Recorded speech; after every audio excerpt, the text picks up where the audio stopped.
Hello दोस्तों, मैं तिशा सिंह आप सभी का क्लब आईएएस एस्पिरेंट चैनल पर स्वागत है। तो दोस्तों लास्ट सेशन में आप लोगों ने संस्कृति आईएएस के यूपीएससी प्रीलिम्स के लिए संस्कृति आईएएस के टेस्ट नंबर 1 के 50 क्वेश्चन सॉल्व किए थे।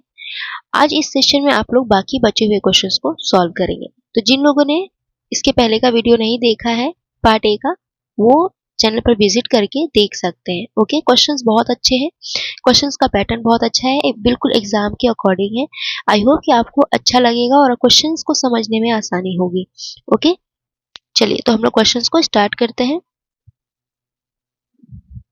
और दोस्तों वीडियो अच्छी लगे तो लाइक शेयर और सब्सक्राइब जरूर करिएगा। आपके एक लाइक से हमें बहुत मोटिवेशन मिलता है। ओके, चलिए तो 50 तक हम लोगों ने 50 तक क्वेश्चन सॉल्व किए थे। तो अगला क्वेश्चन चलिए देखिए आप लोग। वीरशैव के संदर्भ में निम्नलिखित कथनों पर विचार कीजिए। ओके, पहला कथन दिया हुआ है, इसमें संन्यास एवं तप के स्थान पर श्रम से आजीविका अर्जन पर बल दिया गया है। दूसरा, इसमें स्त्रियों को दीक्षा का अधिकारी नहीं माना गया है। तीसरा, इसमें भक्ति गीत नल येरा देवी प्रबंधन में संकलित है। ठीक है, तो इनके भक्ति गीत जो है यानी कि वीरशैव मत के भक्ति गीत नल येरा देवी प्रबंधन में संकलित है। तो ये तीन स्टेटमेंट दिए हैं। अब बताइए कि वीरशैव मत के संदर्भ में कौन कौन से स्टेटमेंट सही है। आप लोग एक बार आंसर करने की कोशिश करिए, फिर मैं बताती हूँ। ओके, तो दोस्तों वीरशैव का मतलब क्या होता है? वीरशैव का अर्थ होता है भगवान शिव के वीर। ओके, वीरशैव का मतलब होता है भगवान शिव के वीर। ओके, और अगर आप बात करें वीरशैव मत के प्रवर्तक कौन थे, तो वीरशैव मत के प्रवर्तक बसवन्ना जी थे। और वीरशैव को मानने वाले जो प्रवर्तक थे यानी कि इसके फॉलोअर्स जो थे वीरशैव मत के, वो लिंगायत कहे जाते थे। ठीक है, और लिंगायत जो थे, लिंगायत का अर्थ होता है भगवान शिव का लिंग धारण करना। तो इसके जो मतानुयायी थे वो जो है अपने बाजू में चांदी के छोटे से लिंग को धारण करते थे। ओके, और बसवन्ना की बात करें, इसके जो प्रवर्तक थे कौन थे? बसवन्ना। बहुत इंपॉर्टेंट है, ध्यान रखिएगा, लिख लीजिए बसवन्ना। ओके, बसवन्ना द्वारा जो है वीरशैव मत को प्रतिपादित किया गया था।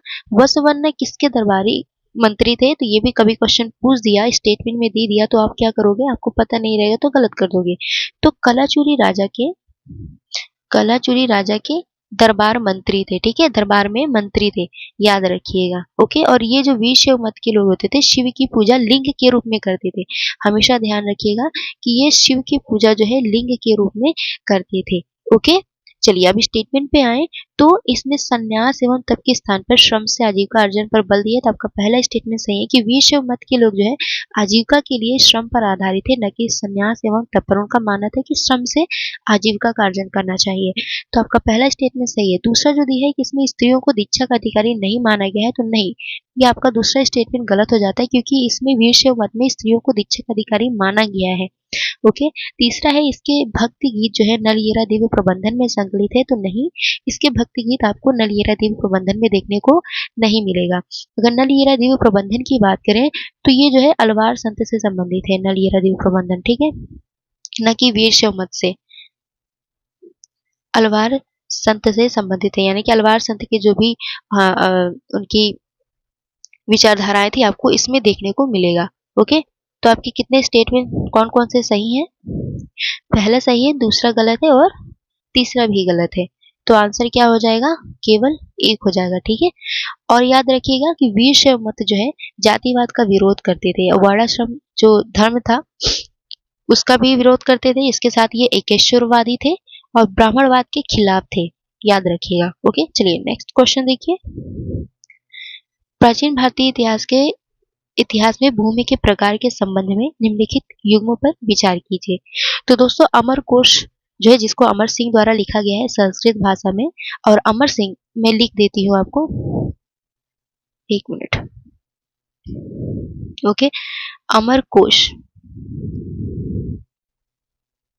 अमर कोश को जो है अमर सिंह द्वारा लिखा गया एक पुस्तक है, अमर सिंह। ओके, संस्कृत में लिखा गया है। और अगर आप अमर सिंह की बात करें तो अमर सिंह जो है ये चंद्रगुप्त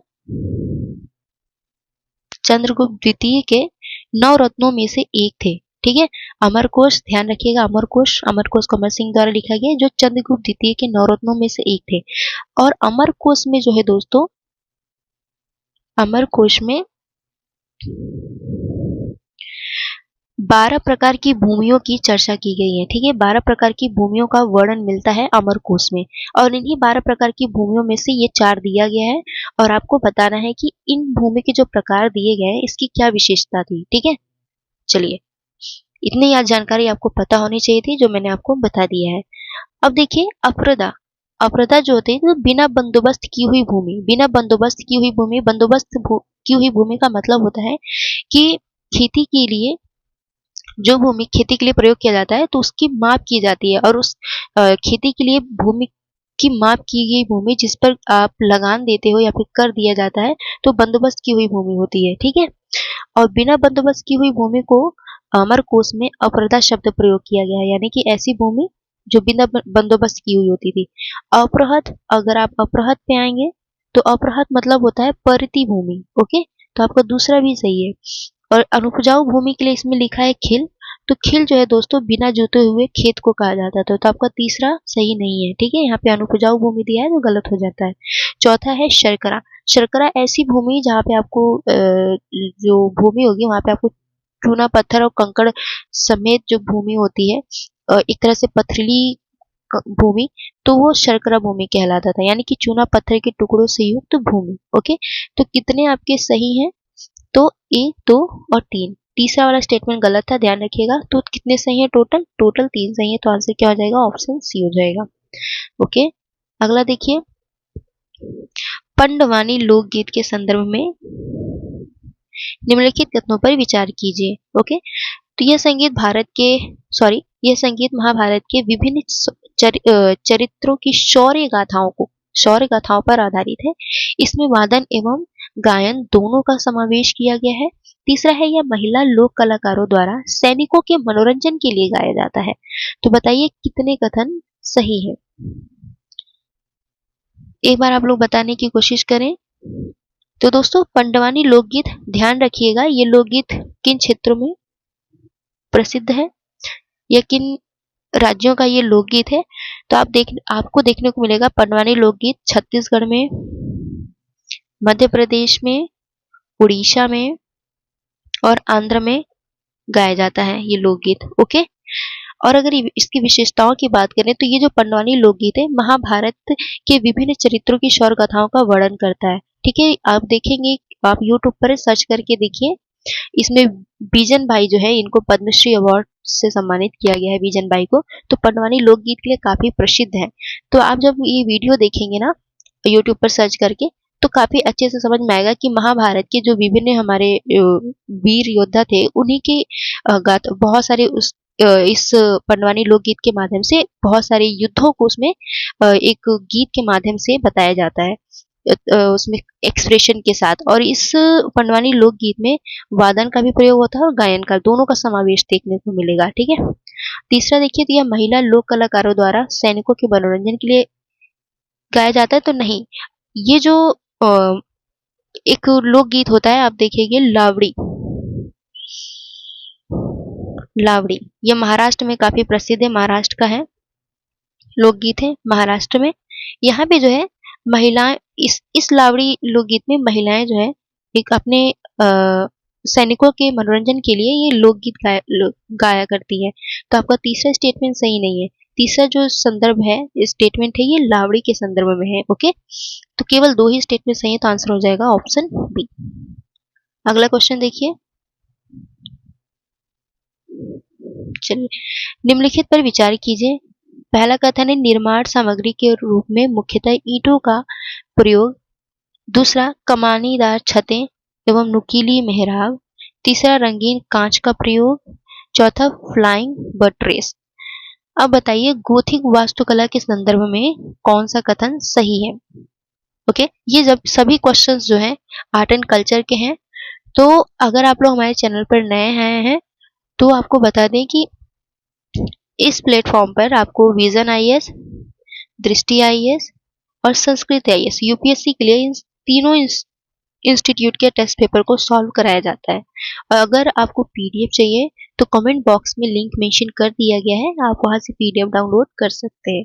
ओके, तो चलिए दोस्तों, क्वेश्चन और टेस्ट मैं हमेशा यही बोलती हूँ कि टेस्ट पेपर जो है आपको सही डायरेक्शन देगा। ओके, मॉक टेस्ट ज्यादा से ज्यादा दीजिए ताकि आप सही डायरेक्शन में तैयारी कर सकें। तो गॉथिक वास्तुकला की बात करें तो ये जो है गॉथिक वास्तुकला एक यूरोपीय शैली है। ओके, यूरोपीय शैली है ये, यूरोप की एक शैली है जो वास्तुकला को बनाने में किया जाता है इस शैली का प्रयोग। और भारत में कैसे आया, तो ब्रिटिशों के शासनकाल के दौरान ये यूरोप से भारत में इसका आगमन होता है। और इस शैली को दोस्तों ध्यान रखिएगा विक्टोरियन शैली भी कहा जाता है। तो कभी विक्टोरियन शैली दे दे, गॉथिक वास्तुकला की जगह विक्टोरियन शैली दे दे तो आप कंफ्यूज हो जाओ कि अरे ये कौन सी शैली है, मैंने तो पढ़ा ही नहीं, जबकि आपको पता है गॉथिक वास्तुकला होता है। ठीक है, तो आप क्वेश्चन सही करके आएंगे एग्जाम में। चलिए अब स्टेटमेंट पर देखिए, तो दोस्तों इसमें दिया है कि निर्माण सामग्री के रूप में मुख्यतः ईंटों का प्रयोग किया जाता है, तो नहीं, आपका पहला स्टेटमेंट सही नहीं है। दूसरा दिया है कि कमानीदार छतें एवं नुकीली मेहराब प्रयोग किए जाते हैं, तो बिल्कुल इस तरह से कुछ कमानीदार छतें और नुकीली मेहराब का प्रयोग किया जाता है, और रंगीन कांच का भी प्रयोग देखने को मिलेगा। और इसके साथ इसमें दिया है फ्लाइंग बटरेस, तो फ्लाइंग बटरेस होता क्या है एग्जैक्टली, दीवारों को सहारा देने के लिए फ्लाइंग बटरेस का प्रयोग किया जाता है। जैसे कि मान लीजिए ये दीवार है, ओके, कुछ इस तरह से आपको समझा देती हूँ मैं। ओके, अब इस दीवार को सहारा देने के लिए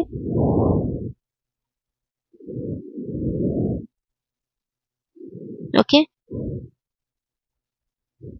अब इस दीवार को सहारा देने के लिए कुछ इस तरह से आर्क जैसा स्ट्रक्चर बनाया जाता है ताकि इस दीवार को सपोर्ट मिल सके। ओके, तो यही जो है आपका, यही पोर्शन जो है आपका फ्लाइंग बटरेस कहलाता है। ओके, तो आपका आंसर हो जाएगा दूसरा, तीसरा और चौथा सही है। तो कितने आपके स्टेटमेंट सही हुए, 3 स्टेटमेंट, आंसर होगा ऑप्शन डी, यानी केवल 2, 3 और 4। ओके, चलो अगला क्वेश्चन देखिए। और हाँ दोस्तों, ये जो है आपको गूगल पर सर्च करके इसकी इमेज को देखना है। गॉथिक वास्तुकला से संबंधित जो विभिन्न प्रकार के चर्च बनाए जाते हैं तो उसका स्ट्रक्चर किस तरह से होता है, क्योंकि ये टेस्ट पेपर मैं बनाकर तो नहीं समझा सकती एग्जैक्टली, अगर आप देखेंगे इमेज उसका तो आपको ज़्यादा अच्छे से समझ में आएगा। ठीक है, इसकी विशेषताएं आपने पढ़ा, इसकी विशेषताएं पढ़ने के बाद आप कोई भी अगर आर्ट एंड कल्चर पढ़ रहे हैं तो पढ़ने का बेहतर तरीका यही है कि जो भी आप वास्तुकला से संबंधित पढ़ रहे हैं या नृत्य पढ़ रहे हैं या फिर चित्रकला पढ़ रहे हैं तो आप उसको गूगल पे सर्च करके उसके इमेज को देखिए। नृत्य है तो यूट्यूब पर सर्च करके उसके नृत्य को देखिए, उसके पोशाक को देखिए, मैं बार बार बोलती हूँ उसकी पोशाक को देखने का प्रयास करें। ठीक है, तब आपको ज्यादा बेहतरीन तरीके से समझ में आएगा, क्योंकि देखो हम यहाँ पे आपको सिर्फ उसकी विशेषताएं समझा सकते हैं, क्वेश्चन का कोई स्टेटमेंट गलत है तो क्यों गलत है इतना, लेकिन आपको और अच्छे से अगर आपको समझना है तो आपको इन सभी स्ट्रक्चर को इमेज के माध्यम से समझना होगा। मैं इमेज नहीं बना सकती, मेरा ड्राइंग बहुत बेकार है, मैं अच्छी आर्टिस्ट, मैं आर्टिस्ट हुई नहीं, बस हाँ थोड़ा बहुत आपको हिंट दे सकती हूँ जैसे कि मैंने ऐसे ही आपको समझाया, लेकिन अगर आप यही इमेज देखेंगे गूगल पे तो आपको और ज्यादा अच्छे से समझ में आएगा। ठीक है, चलिए अगला क्वेश्चन देखिए, निम्नलिखित में से कौन सा देश लिथियम त्रिभुज का भाग है। ओके, तो लिथियम त्रिभुज का भाग कौन कौन सा देश है, ये क्वेश्चन बहुत पूछा जाता है। अर्जेंटीना, चिली और बोलीविया। ठीक है, दक्षिण अमेरिका में आप देखेंगे लिथियम त्रिभुज का भाग स्थित है, लिथियम त्रिभुज काफी फेमस है, अर्जेंटीना, चिली और बोलीविया। तो आंसर क्या हो जाएगा आपका 1, 2 और 4। ओके, चलिए अगला क्वेश्चन देखिए, हाल ही में किराना घराने की प्रसिद्ध गायिका प्रभा अत्रे का निधन हो गया, निम्नलिखित में से कौन सी विशेषताएं किराना घराने के संदर्भ में सही है। ठीक है, तो ये जो है किराना घराना एक प्रसिद्ध, समझ लीजिए कि यहाँ पे जितने भी गायिका होते हैं काफी फेमस रहे हैं अपने टाइम में, और आज भी कहीं ना कहीं आपको किराना घराने का अस्तित्व देखने को मिलेगा। ओके, और अगर इसकी बात करें इसकी विशेषताओं में तो स्टेटमेंट देखिए, अलाव प्रधान ख्याल गायकी, प्रधान ठुमरी गायन, टप्पा शैली का प्रभाव, ध्रुमर धमार में प्रवीणता। आप देखेंगे जो किराना घरान होता है, किराने घराने की जो गायिका की जो प्रमुख शैली रही है, तो इसमें होता है कि एक-एक स्वर को धीरे-धीरे आगे बढ़ाते हुए गायन क्रम को स्टार्ट किया जाता है, ठीक है? शुरू किया जाता है। तो इसकी एक प्रमुख विशेषता है। और अगर हम इस इन चारों स्टेटमेंट में बात करें, तो आपको देखने को मिलेगा कि ये आलाप प्रधान ख़याल गायकी इसकी प्रमुख विशेषता है। प्रधान ठुमरी गायन इसकी प्रमुख विशेषता है। टप्पा शैली का प्रभाव नहीं देखने मिलेगा और न ही ध्रुपद धमार में प्रवीणता। ये दोनों जो शैली है ये दोनों प्रभाव को पटियाला घराने में देखने को मिलेगा, ठीक है? पटियाला घराने में इसको आपको डिटेल में पढ़ना है। और देखिए कुछ चीजें हैं जो रटने वाली है, जैसे प्रधान ठुमरी गायन क्या होता है, टप्पा शैली क्या होता है, इसको आपको डिटेल में पढ़ना पड़ेगा। ओके, तो आप नितिन सिंघानिया की बुक या फिर किसी भी इंस्टीट्यूट के रिसोर्स को यूज कर सकते हैं। तो इसका आंसर क्या होगा, तो केवल 1 और 2। ओके, चलिए अगला क्वेश्चन देखिए। निम्नलिखित कथनों पर विचार कीजिए। पहला कथन है महापाषाणिक संस्कृति के लोग आत्मा की अमरता में विश्वास करते थे। कथन दूसरा है, इस काल में आवास स्थलों की अपेक्षा कब्रगाहों से अधिक सुरक्षित सामग्री प्राप्त हुई है। तो दोस्तों इसका आंसर क्या होगा, आंसर करने की कोशिश करें। लास्ट सेशन में कुछ ऐसे एस्पिरेंट थे, बहुत डेडिकेटेड एस्पिरेंट थे, मुझे देख के बहुत अच्छा लगा था। खास करके संध्या, शशि, शिट्टू, रजनी, गोलू और सिद्धार्थ। तो ऐसे ही एस्पिरेंट जो प्रॉपर डेडिकेटेड रहते हैं, जीवन में बहुत सक्सेस होते हैं। काफी मुझे बहुत अच्छा लगा था कि मैक्सिमम बच्चे जो आंसर करने की कोशिश कर रहे हैं, काफी अच्छा आंसर कर रहे थे आप लोग। उम्मीद करते हैं कि ऐसे ही आप लोग निरंतर प्रयास करते रहेंगे, ठीक है? तो दोस्तों इस प्रश्न का उत्तर क्या है, तो महापाषाणी संस्कृति के लोग जो है आत्मा की अमरता में विश्वास करते थे, तो बिल्कुल ओके। और दूसरा स्टेटमेंट दिया है कि इस काल में आवास स्थलों की अपेक्षा कब्रगाहों से अधिक सुरक्षित सामग्री मिले, तो इनके कब्र से जो है ज्यादा हमें सुरक्षित सामग्री प्राप्त हुई है इनके आवास स्थलों की अपेक्षा। तो दोनों स्टेटमेंट सही है, तो आंसर क्या हो जाएगा, केवल ऑप्शन ए कथन और कारण। कथन 1 कथन 2 दोनों सही है, और कथन 2 कथन 1 की व्याख्या करता है, ठीक है? और महापाषाणी संस्कृति की बात करें तो ये काले और लाल मृदुभान का प्रयोग करते थे, ध्यान रखिएगा। चलिए अगला देखिए। निम्नलिखित पर विचार कीजिए। पहला कथन है पशु वध का निषेध, दूसरा है युद्ध विजय का परित्याग, तीसरा बंदियों की रिहाई, चौथा विभिन्न धार्मिक संप्रदायों के बीच सहिष्णुता कितने अशोक के प्रथम शिलालेख से संबंधित है। तो दोस्तों कितने अशोक के प्रथम शिलालेख से संबंधित है, तो केवल एक संबंधित है, पशु वध का निषेध। ओके, यह फैक्ट है, आपको पता होना चाहिए कि किस शिलालेख में किसका उल्लेख किया गया है या किससे संबंधित है। ओके, तो केवल एक होगा आंसर ऑप्शन ए। ओके, केवल पहला। और युद्ध विजय का परित्याग, इसका उल्लेख आपको शिलालेख संख्या 4 में देखने को मिलेगा। बंदियों की रिहाई से संबंधित उल्लेख जो है आपको अभिलेख संख्या 4 में देखने को मिलेगा। विभिन्न धार्मिक संप्रदायों के बीच सहिष्णुता से संबंधित उल्लेख जो है आपको शिलालेख संख्या 12 में देखने को मिलेगा, ठीक है? तो चलिए अब अगला देखिए क्वेश्चन। जोरवे संस्कृति बहुत इंपॉर्टेंट है। जोरवे संस्कृति के संदर्भ में निम्नलिखित कथनों पर विचार कीजिए। पहला कथन है, इसका विस्तार विदर्भ से कोंकण तक है। दूसरा, यह ग्रामीण और नगरीय दोनों का मिश्रित स्वरूप प्रदर्शित करती है। तीसरा, सोनगांव और दैमाबाद इसके प्रमुख पुरा स्थल है। तो अगर इसकी कुछ फैक्ट की बात करें, तो इसका उत्खनन जो है, क्योंकि ये स्टेटमेंट में दे सकता है कभी भी, जरूरी नहीं कि अभी आप जो ये क्वेश्चन मैं हमेशा यही कहती हूँ कि आप ये सोच करके मत तैयारी करिए, मॉक टेस्ट दीजिए कि सेम यही क्वेश्चन एग्जाम में आएगा, लेकिन क्वेश्चन इसी तरीके से आते हैं, ये ध्यान रखिएगा। तो क्वेश्चन के आसपास, जैसे कि आपके सामने जोरवे संस्कृति आया, तो उसके आसपास की कुछ और नॉलेज इकट्ठा कर लीजिए ताकि आपकी तैयारी और अच्छे से हो जाए। फिर क्वेश्चन आपका कैसे भी दे जोरवे संस्कृति से, आप एग्जैक्टली आंसर करके चले आओ। ओके, बहुत सारे बच्चे क्वेश्चन देख के ही डर जाते हैं। मैंने लास्ट टाइम में देखा था वीडियो में कि कोई बच्चा था, कह रहा था ऐसा भी क्वेश्चन आता है, इस तरह से भी आते हैं, कहाँ से क्वेश्चन ले लिया।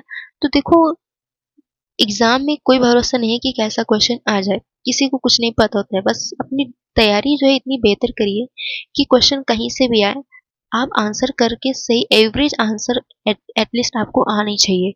ठीक है, कट ऑफ के करीब आपका आंसर, मैं ये नहीं कहती कि आपका 100 में एकदम से 100% आप 85 90 क्वेश्चन सही होगा, ऐसा नहीं है। यूपीएससी का पेपर है तो लगभग जो कट ऑफ जाता है पेपर के अकॉर्डिंग, कभी 48 चला जाता है, कभी 38 39 रहता है। तो आपको अपनी तैयारी उस हिसाब से करनी है। अगर आप सिर्फ यूपीएससी की फोकस कर रहे हैं तो आपको टेस्ट पेपर के अकॉर्डिंग ही तैयारी करनी पड़ेगी। मॉक पीवाईक्यूज लगाइए, पीवाईक्यूज लगाने के साथ मॉक टेस्ट दीजिए। ठीक है, जो मॉक टेस्ट होता है ना, वो साल में पूरे न्यूज में जो जो घटनाएं घटित हुई रहती हैं या फिर जो स्थल महत्वपूर्ण रहते हैं तो उससे संबंधित क्वेश्चन बनाए जाते हैं, तो इम्पोर्टेंट होता है मॉक टेस्ट। अगर नहीं देंगे तो आपको पता नहीं चलेगा कि जोरवे संस्कृति आपने हिस्ट्री में पढ़ा तो आपको नहीं पता कि कैसे क्वेश्चन बन सकते। जब आप टेस्ट पेपर लगाएंगे तो आपको पता चलेगा कि अच्छा ऐसे भी क्वेश्चन बन सकता है। ओके, तो मॉक टेस्ट बहुत जरूरी है। आपको जहां से भी रिसोर्सेज मिले मॉक टेस्ट के, आप वहां से सॉल्व करिए। ओके, जैसे आपको सुटेबल लगे वैसे आप करिए, बस आप करिए। ओके, चलिए जोरवे संस्कृति की बात करें तो जोरवे संस्कृति का उत्खनन जो है किसके द्वारा किया गया था? ध्यान रख, एक बार दिमाग पे प्रेशर दीजिए कि किसके द्वारा किया गया था। कहीं ना कहीं आप लोगों ने पढ़ा होगा। इसका उत्खनन जो है दोस्तों 1963 में एसडी सांकलिया द्वारा किया गया था। अब याद आया सांकलिया नाम सुन के? अच्छा हाँ, मैंने पढ़ा था सांकलिया, कहीं पढ़ा था, मुझे याद नहीं आ रहा है ना? तो ये सबके साथ होता है। तो एसडी सांकलिया द्वारा इसका उत्खनन किया गया था 1963 ईस्वी में। और जोरवे संस्कृति के बर्तन की बात करें तो मिट्टी के बर्तन बनाए जाते थे। जोरवे संस्कृति के लोग जो है, वहाँ के लोग मिट्टी के बर्तन बनाते थे। खास करके लाल और नारंगी रंग के इनके मिट्टी के बर्तन मिले हैं। और इस मिट्टी के बर्तनों पे काले रंग से कुछ ज्यामिति पैटर्न बनाते थे वो।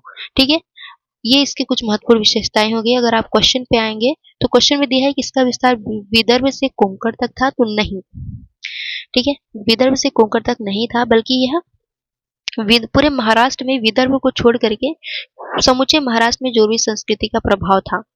और जोरवी संस्कृति का मेन पॉइंट ध्यान रखिए कि ये ताम्र पाषाण युगीन संस्कृति थी। ओके, ताम्र पाषाण युगीन संस्कृति थी। अहमदनगर जिले के ये जो जोरवे संस्कृति, जोरवे नाम क्यों पड़ा? तो अहमदनगर में एक गांव है जिसका नाम है जोरवे। ठीक है, महाराष्ट्र के अहमदनगर में एक गांव है जिसका नाम है जोरवे। तो मुख्यतः यहाँ पे इस संस्कृति का कुछ ज्यादा ही प्रभाव था, तो इसी के नाम पर इसका जोरवे संस्कृति रख दिया गया था। मध्य और इसका विस्तार देखेंगे तो यहाँ से पूरे महाराष्ट्र से लेकर के मध्य प्रदेश के मालवा तक इस संस्कृति का पूरा विस्तार था। ठीक है, तो आपका पहला स्टेटमेंट सही नहीं है, विदर्भ से कोंकण तक नहीं, विदर्भ छोड़ करके पूरे महाराष्ट्र में जोरवे संस्कृति का विस्तार था। तो दूसरा देखिए, ग्रामीण और नगरीय दोनों का मिश्र स्वरूप प्रदर्शित करती है। तो बिल्कुल यहाँ पे आपको ग्रामीण संस्कृति और शहरी संस्कृति, नगरीय संस्कृति दोनों का सम्मिश्रण देखने को मिलेगा। ओके, ग्रामीण और नगरीय दोनों का। तो आपका दूसरा स्टेटमेंट सही है। पता नहीं ये काम क्यों नहीं कर रहा है सही से। मैं इरेज कर रही हूँ तो इरेज नहीं हो रहा है, और जब मैं लिख रही हूँ तो लिख नहीं रहा सही से। ठीक है, दूसरा सही है। तीसरा देखिए, सोनेगांव और दैमाबाद इसके प्रमुख पुरा स्थल है, तो तीसरा सही है स्टेटमेंट। तो क्वेश्चन पूछा है, हाँ, तो आंसर हो जाएगा ऑप्शन बी। ओके, समझ में आ गया? अगला क्वेश्चन देखिए। अब समाचारों में कुछ क्षेत्र जो है मतलब कुछ क्षेत्रों के नाम दिए गए हैं, करमन, इदलिब और इलबिल, जिस देश में अवस्थित है। तो ये क्षेत्र जो है किस देश में उल्लिखित है, ये बताना है आंसर में। तो समाचारों में क्यों रहा एग्जैक्टली आप लोग एक बार आंसर करने की कोशिश करिए। इस तरह का क्वेश्चन एकदम सही क्वेश्चन बनाया है संस्कृत आईएएस वालों ने, बहुत अच्छा, जो एग्जाम में पूछा जाता है। ठीक है, बहुत अच्छा क्वेश्चन सेलेक्ट किया है इन लोगों ने कि इससे आपकी तैयारी बहुत बेहतर हो सकेगी। चलिए कोशिश करिए क्या होगा इसका आंसर। तो दोस्तों हाल ही में, नहीं, आप लोग पहले कोशिश करें। ठीक है, तो करमन जो नामक जगह है, करमन नामक जगह, ये जो है ना दोस्तों, यहाँ पे अभी हाल ही में कुछ टाइम पहले आतंकवादी घटना घटित हुई थी। ये इराक में नहीं है, ईरान में है। ओके, तो यहाँ पे आतंकवादी घटना घटित हुई थी करमन नामक जगह पे ईरान के। तो ईरान को ये लगा कि ये घटना जो है सीरिया, इराक और पाकिस्तान ने कराया है। तो ठीक है, तो ईरान ने क्या किया, ईरान ने इन तीनों जगहों पे सीरिया, इराक और अफगानिस्तान में जवाबी कार्रवाई कर दी। तो ईरान ने भी जवाबी कार्रवाई में वहां पे हमले कर दिए। और उसी में आपका इरबिल है, इरबिल जो जगह है, इरबिल, इरबिल कहाँ है, ईरान में है। ठीक है, ये आपका सही सुमेलित है। इरबिल पे भी ईरान ने जब जवाबी कार्रवाई की तो इरबिल में तो कुछ इरबिल पे हमला कर दिया ईरान ने। तो आपका ये तीसरा जो है कहाँ पे है इरबिल, तो ईरान में है। करमन इराक में नहीं है, कहाँ पे है, ईरान में है, ध्यान रखिएगा। और इदलिब की बात करें तो इदलिब जो है सीरिया में ही है। ये जो है यहाँ पे ये कपड़ा केंद्र के रूप में जाना जाता है सीरिया में, काफी एक व्यापारिक केंद्र है इदलिब, बहुत फेमस है, एक उपजाऊ क्षेत्र भी है ये इदलिब। कहाँ का है, तो ईरान में ये स्थित है इदलिब। ओके, ईरान का शहर, ईरान का क्षेत्र है इदलिब। तो आपका दूसरा सही है, दूसरा सही है। तीसरा इरबिल जो है, एक मिनट, इरबिल, इरबिल जो है ईरान में नहीं है, ईरान में नहीं है, कहाँ पे है, इराक में है। ठीक है, इराक में है। Karman Iran, Erbil Iraq. Okay, ध्यान रखिएगा। इदलिब बस एक सुमेलित है, इदलिब सीरिया में। ओके, तो आंसर क्या हो जाएगा, केवल एक हो जाएगा। ओके, ऐसा लगभग जब एक जैसा नाम रहता है ना तो थोड़ी कंफ्यूजन हो जाती है बताने में, लेकिन आप श्योर हो जाइए, करमन जो है ईरान में है, इरबिल इराक में है, इदलिब सीरिया में है। ओके, तो ये सुमेलित नहीं है, केवल एक सही है, तो आंसर होगा ऑप्शन ए। चलो अगला क्वेश्चन देखो आप लोग।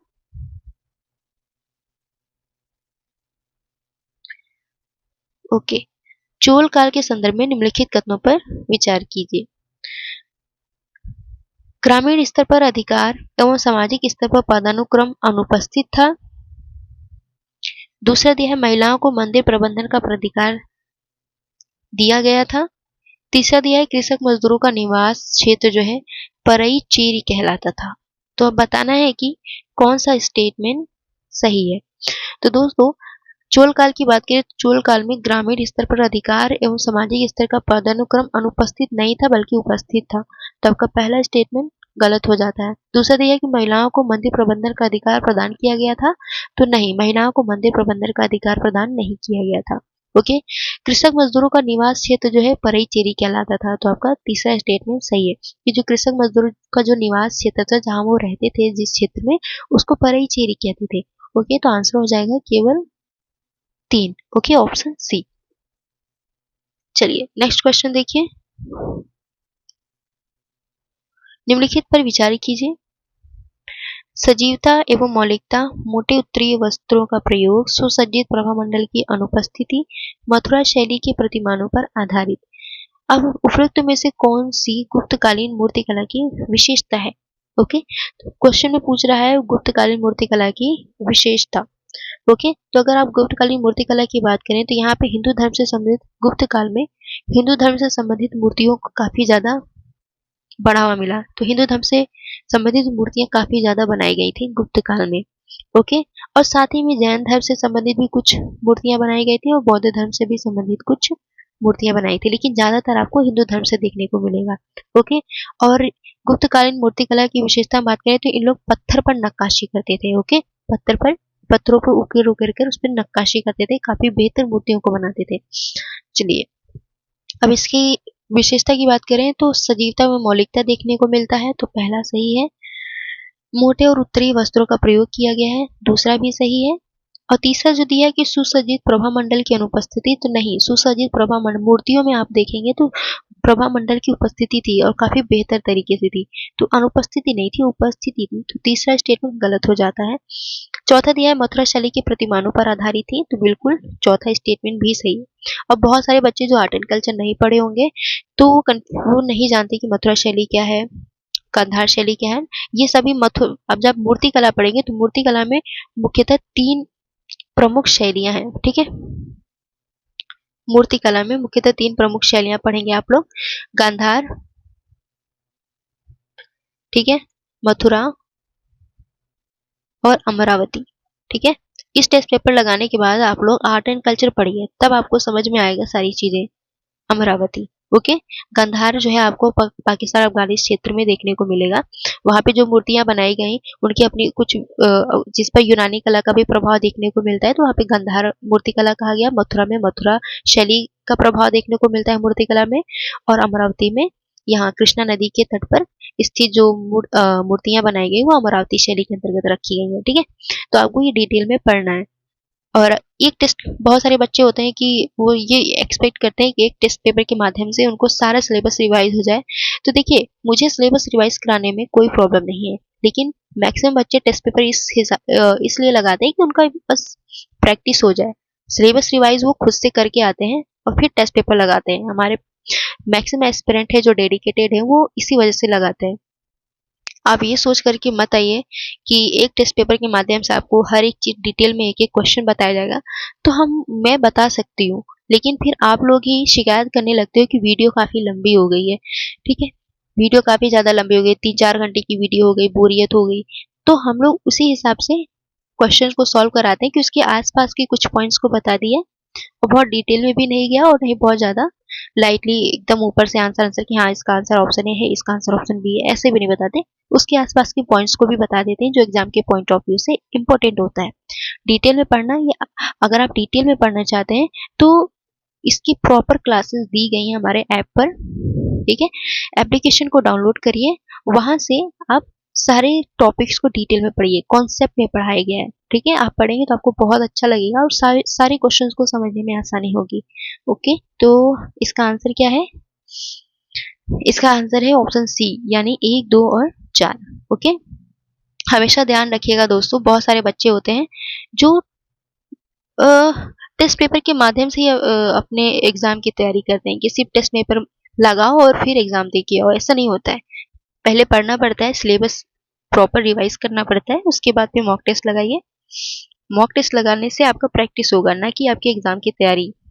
बहुत लोग होते हैं कि एग्जाम की तैयारी मॉक टेस्ट से ही करना चाहते हैं, तो ऐसे नहीं हो सकता। आप कंफ्यूज होंगे, आपको याद नहीं होगा, आप कितना भी मॉक टेस्ट लगा लें, अगर आपका बेस अच्छा नहीं है, बेस स्ट्रांग नहीं है, आप बुक नहीं पढ़ते हो, नोट्स नहीं बनाया, आपने रिवाइज नहीं कर रहे हो, तो फिर आप कितना भी अभी लगा रहे हो, आपको लगेगा कि हाँ मुझे याद हो गया, फिर यही टेस्ट पेपर आप 8-10 दिन बाद लगाओगे ना, तो आपको नहीं याद रहेगा। लेकिन अगर आपने अपना बेस स्ट्रांग कर रखा है, सारे सिलेबस को अच्छे से पढ़ रखा है, नोट्स बना रखा है, फिर आप जब टेस्ट पेपर लगाओगे तो आपको समझ में आएगा। एक तो सारे क्वेश्चन समझ में आएंगे, और फिर बाद में भी अगर आप यही मॉक टेस्ट दोगे तो आपको क्वेश्चन याद रहेंगे कि हाँ इसका आंसर ये था, इसका आंसर ये था। लेकिन अगर आपने सिर्फ पहली बार आप लगा रहे हो इस उम्मीद से कि एग्जाम में मेरा फंस जाएगा, हम करके चले आएंगे, मुझे सिलेबस ज्यादा पढ़ने की जरूरत नहीं है, तो गलत है। आप इस गलतफहमी में मत रहिएगा।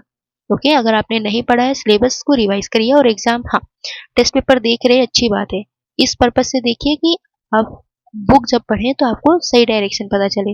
ओके, चलिए पहला कथन है, नयनार संतों की रचनाओं में बौद्ध एवं जैन धर्म का विरोध परिलक्षित होता है। ओके, दूसरा है, परस्पर विरोधी धार्मिक समुदायों में राजकीय अनुदान को लेकर प्रतिस्पर्धा थी। तीसरा, चोल शासकों ने विष्णु एवं शिव के मंदिरों के निर्माण हेतु भूमि दान दिया था। ओके, तो बताइए कि कौन सा कथन सही है और आंसर क्या होगा इसका। ओके, तो दोस्तों नैनार कौन थे? नैनार जो शिव के भक्त होते थे उन्हें नैनार कहा गया। और नैनार में जो प्रमुख संत थे, उनके संतों का नाम याद रख लीजिएगा दोस्तों, बहुत क्वेश्चन पूछता है, बहुत ज्यादा पूछता है। ठीक है, अपर स्टेटमेंट में दे देगा, अपर सुंदरर सुंदरार, ठीक है, नैनार हो गया, अलवार हो गया, तो इनके संतों का नाम याद रखिएगा। ठीक है, सबंदर, ये नोट कर लीजिए, रट लीजिए, अपर सुंदरार सबंदर। ओके, चलिए अब स्टेटमेंट पे आए, तो जो शिव के भक्त थे वो नैनार संत कहलाते थे। इनकी रचनाओं में आप देखेंगे, अब बिल्कुल ऑब्वियसली आपको समझ में आएगा कि जो नैनार संत थे वो बौद्ध और जैन धर्म का सपोर्ट क्यों करेंगे भाई, उनका विरोध ही करेंगे ना। तो आपका पहला स्टेटमेंट सही है। दूसरा दिया है कि परस्पर विरोधी धार्मिक समुदायों में राजकीय अनुदान को लेकर, बिल्कुल, अगर आप देखेंगे कि जब एक ही समाज में 2-3 तरह का धर्म होगा तो हर धर्म चाहेगा कि उसको बढ़ावा, उसके विस्तार के लिए उसको अनुदान मिले। अब अनुदान के लिए उनमें आपस में प्रतिस्पर्धा तो होगी ही होगी, तो आपका दूसरा स्टेटमेंट भी सही है। तीसरा है कि चोल शासकों ने विष्णु एवं शिव के मंदिरों का निर्माण हेतु भूमि दान में दिया था, तो तीसरा भी सही है। ठीक है, तो आपका एग्जैक्ट आंसर क्या हो जाएगा? ऑप्शन बी, कथन 2 और कथन 3 दोनों सही है, किंतु उनमें से केवल एक जो है कथन 1 की व्याख्या करता है। ओके, चलो अगला देखिए। अब ये क्वेश्चन देखिए, काफी अच्छा क्वेश्चन है। ये जो है खास करके आरो और पीसीएस में तो बहुत पूछता है, मतलब इसका एक क्वेश्चन फिक्स रहता है एग्जाम में। फिर चाहे इस फॉर्म में दे या फिर केवल सिंगल में दे कि सांख्य दर्शन के प्रतिपादक कौन थे, वैशेषिक के कौन थे, मीमांसा के कौन थे, न्याय के कौन थे, या फिर इस तरह का दे देगा, फिर मिलान करने के लिए दे सकता है, या फिर बोल देगा कि कौन सा सही सुमेलित है या सही सुमेलित नहीं है। ठीक है, चलिए अगर सांख्य दर्शन की बात की तो सांख्य दर्शन के प्रतिपादक कपिल थे। ठीक है, और इसमें पुरुष और प्रकृति दो परम सत्ता है, इसमें इस सांख्य दर्शन की विशेषता थी। ठीक है, इसमें यह बताया गया है कि जो पुरुष और प्रकृति है वो दो परम सत्ता है। ओके, दूसरा दिया है कि वैशेषिक, वैशेषिक का इसमें दिया है बादलनायन, तो नहीं, वैशेषिक के प्रतिपादक बादलनायन नहीं थे, फिर कौन थे, उल्लूक कणाद थे। ठीक है, उल्लूक कणाद, तो आपका दूसरा सही नहीं है। मीमांसा, मीमांसा के कणाद नहीं है, फिर कौन है मीमांसा के, ध्यान दीजिए, आप लोग पढ़े होंगे, कमेंट में करने की आंसर करने की कोशिश करें। मीमांसा के कौन थे, जैमिनी थे। अब याद आया, बहुत सारे बच्चे होते हैं जो कंफ्यूज रहते हैं रिवीजन नहीं होने की वजह से, पता तो है आपको लेकिन सही नहीं पता एग्जैक्टली, आपको ध्यान नहीं आ रहा है, तो ये आपके लैक ऑफ रिवीजन का ही रिजल्ट है। ओके, अब न्याय के गौतमी, न्याय के प्रतिपादक कौन थे, गौतम थे, जिसपे तर्क को ज्यादा महत्व दिया गया। ठीक है, तो आपका चौथा सही है, तो कितने सही हुए, केवल 2, तो आंसर हो जाएगा ऑप्शन बी। अगला देखिए, हाल ही में ईरान, सऊदी अरब, संयुक्त अरब अमीरात, मिस्र ने निम्नलिखित में से किस कारण से ध्यान आकर्षित किया जो इन सभी देशों से संबंधित है। ठीक है, ऑप्शन देखिए, संयुक्त राष्ट्र सुरक्षा परिषद में शामिल अस्थायी सदस्य, वित्तीय कार्रवाई कार्य बल द्वारा ग्रे सूची में शामिल देश, एफएटीएफ में शामिल ग्रे देश बोल रहा है, ब्रिक्स समूह में सम्मिलित नवीन देश, गाजा पर हमले के विरोध में इजरायल में अपने दूतावास को बंद करने वाला देश। तो बताइए इसका आंसर क्या होगा। अभी हाल ही में, इसको मैं इरेज कर देती हूँ, ईरान, सऊदी अरब, संयुक्त अरब अमीरात, मिस्र, अभी हाल ही में ये किसी संगठन में शामिल हुए जिसमें अर्जेंटीना शामिल नहीं हुआ है, उसने मना कर दिया। बताइए कौन सा है, मैंने हिंट दे दिया, तो ब्रिक्स। ठीक है, ब्रिक्स समूह में ईरान, इथियोपिया, सऊदी अरब अमीरात, मिस्र शामिल हुआ है, लेकिन अर्जेंटीना शामिल नहीं हुआ है। तो क्वेश्चन पूछ देता है कि कौन सा देश नहीं शामिल हुआ है, तो अर्जेंटीना शामिल नहीं हुआ है। ठीक है, चलो अगला देखिए, निम्नलिखित पर विचार कीजिए। पहला है निर्गुण ईश्वर की सत्ता में विश्वास, दूसरा आत्मा पर ब्रह्म से अभिन्न, तीसरा कर्म और ज्ञान एक दूसरे से पूरक, जगत की वास्तविक सत्ता। तो विशिष्टाद्वैतवाद से संबंध में कौन कौन सा कथन सही है। तो अगर विशिष्टाद्वैतवाद की बात करें तो क्वेश्चन बहुत पूछता है, विशिष्टाद्वैतवाद के प्रतिपादक कौन है, थोड़ा दिमाग पर प्रेशर दीजिए, बताइए कौन है विशिष्टाद्वैतवाद के प्रतिपादक। तो दोस्तों विशिष्टाद्वैतवाद के प्रतिपादक जो है रामानुजाचार्य जी हैं। ठीक है, कौन है, रामानुजाचार्य जी। चलिए मैं यहाँ लिख देती हूँ पूरा। ठीक है, रामानुजाचार्य जी विशिष्टाद्वैतवाद के प्रतिपादक है। ओके, इन्हीं के अगर इसकी विशेषताओं की बात करें तो इसमें जो है ब्रह्म को एक सगुण देवता माना गया है। और ओके, आप लोग आंसर करिए। ठीक है, इसमें जो है दोस्तों ब्रह्म को एक सगुण देवता माना गया है। ठीक है, और पहला स्टेटमेंट दिया है कि निर्गुण ईश्वर की सत्ता में विश्वास करता है, तो नहीं, निर्गुण नहीं, सगुण ईश्वर की सत्ता में विश्वास करता है, तो पहला स्टेटमेंट गलत हो गया। दूसरा दिया है कि आत्मा परम ब्रह्म से अभिन्न है, तो नहीं, अभिन्न नहीं है, आत्मा और पर ब्रह्म को अलग अलग माना गया है। ठीक है, ओके, और इसमें यह बताया गया है कि जीव और जगत जो है ब्रह्म से अलग है, न कि अभिन्न है। ठीक है, जीव और जगत को ब्रह्म से अलग माना गया है। इसमें यह कहा गया कि जीव और जगत जो है ब्रह्म से अलग है, न कि अभिन्न है, न कि एक है, जुड़ा हुआ है। ठीक है, ब्रह्म। ठीक है, तो आपका दूसरा स्टेटमेंट क्या हो गया, गलत हो गया। आत्मा पर ब्रह्म से अभिन्न नहीं बल्कि भिन्न है। ओके, जीव और जगत को ब्रह्म से अलग माना गया है, ध्यान रखिएगा, कंफ्यूजन नहीं होना है। और चलिए अब तीसरा देखिए, कर्म और ज्ञान एक दूसरे के पूरक है, तो बिल्कुल इसमें कर्म और ज्ञान को एक दूसरे के पूरक माना गया है। और जगत की वास्तविक सत्ता बताइए, सही है? तो दोस्तों चौथा बी सही है। ओके, तो आपका आंसर हो जाएगा ऑप्शन बी। चलिए अगला देखिए, पल्लव वंश के संदर्भ में निम्नलिखित कथनों पर विचार कीजिए। पहला दिया है, मंडप महेंद्र शैली की प्रमुख विशेषता है। दूसरा, रथ मंदिरों का निर्माण मामल्य शैली के अंतर्गत किया गया है। तीसरा, कांची का कैलाशनाथ मंदिर जो है नंदीवर्मन शैली में निर्मित है। तो बताइए कि कौन सा कथन सही है। तो दोस्तों पल्लव वंश में ये सभी जो है शैलियों की बात, जो महेंद्र वर्मन शैली, मामल्य शैली, नंदीवर्मन शैली, ये सभी द्रविड़ शैली के अंतर्गत की विशेषताएं हैं। ठीक है, ये सभी जो है द्रविड़ शैली के अंतर्गत की विशेषताएं हैं।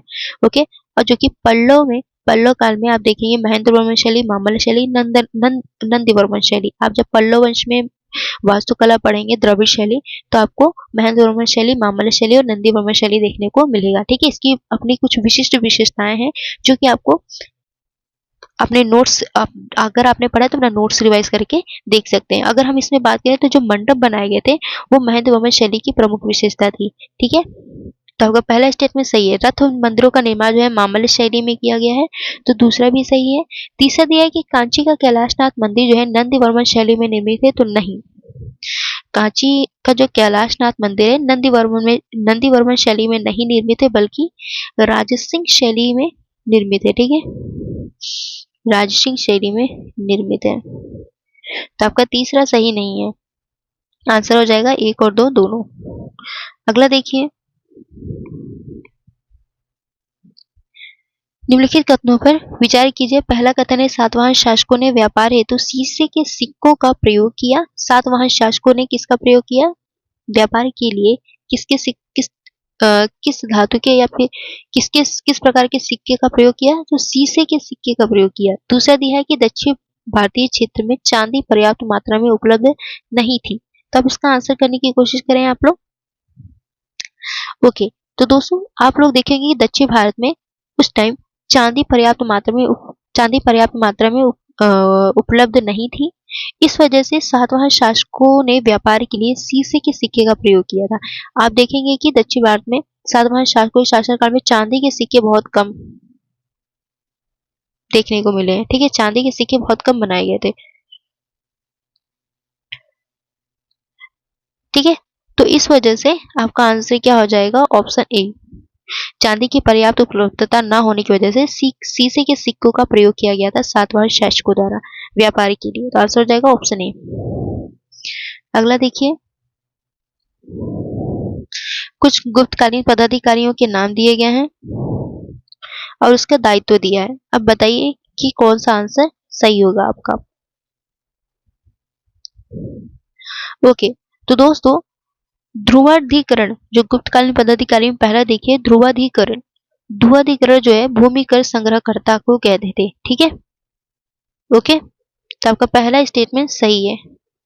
दूसरा दिया है महाछपटलिक, इसमें दिया है सेना का सर्वोच्च अधिकारी। तो नहीं, महाछटपलिक जो है उसका दायित्व था भूमि आलेखों को सुरक्षित रखना। ठीक है, भूमि आलेखों को सुरक्षित रखना। ओके, तो आपका दूसरा सही नहीं है, पहला सही है, दूसरा सही नहीं है। ओके, तीसरा दिया है सार्थवा जो था वे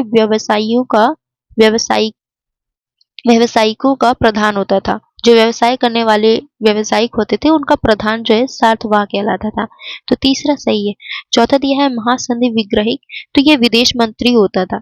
युद्ध के बाद जो है संधि का कार्य कराने का काम जो है महासंधि विग्रहिक करता था। तो चौथा भी सही है। और अगर आप महासंधि विग्रहिक को थोड़ा डिटेल में जाने, क्योंकि एग्जाम में क्वेश्चंस पूछे जाने की संभावना रहती है, तो समुद्रगुप्त के शासनकाल में संधि विग्रहिक कौन था? समुद्रगुप्त के शासनकाल में संधि विग्रहिक कौन था? हरिसेन था। रट लीजिए, और अगर आपने हिस्ट्री का शॉर्ट नोट्स बना रखा है तो उसमें नोट कर लीजिए। समुद्रगुप्त के शासनकाल में संधि विग्रहिक हरिसेन था, और चंद्रगुप्त द्वितीय के शासनकाल में, चंद्रगुप्त द्वितीय के शासनकाल में संधि विग्रही कौन था? तो वीरसेन साव था। ठीक है, वीरसेन साव था। ओके, याद रहेगा। चलो, इतना मैं इरेज कर देती हूँ। यही होता है, जो बच्चे सिर्फ नोट्स देखेंगे उनको इतना डिटेल में नहीं समझ में आएगा। ओके,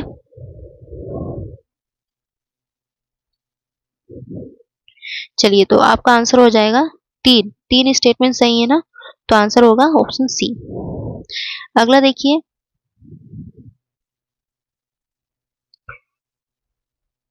यूनिफाइड पेमेंट इंटरफेस के संदर्भ में निम्नलिखित कथनों पर विचार कीजिए। क्या यह ब्लॉकचेन तकनीक पर आधारित है? तो आपका पहला स्टेटमेंट गलत हो जाता है, यह ब्लॉकचेन तकनीक पर आधारित नहीं है। दूसरा दिया, यह किसी अन्य देश के नागरिक को भुगतान करते समय स्वयं ही करेंसी में परिवर्तित करने में सक्षम है। क्या ये स्वयं करेंसी को परिवर्तित करता है? नहीं ना, कि डॉलर को रुपया में बदल दे, रुपया को डॉलर में बदल दे, नहीं ना, तो आपका दूसरा स्टेटमेंट गलत हो जाएगा। ठीक है। तीसरा दिया है कि रिजर्व बैंक द्वारा इसके माध्यम से चिकित्सालयों एवं शैक्षणिक संस्थानों में भुगतान की सीमा को बढ़ाकर 5 लाख रुपए प्रतिदिन कर दिया गया है। तो आपका तीसरा स्टेटमेंट सही है, तो आंसर हो जाएगा केवल एक। चलिए अगला देखिए, निम्नलिखित पर विचार कीजिए।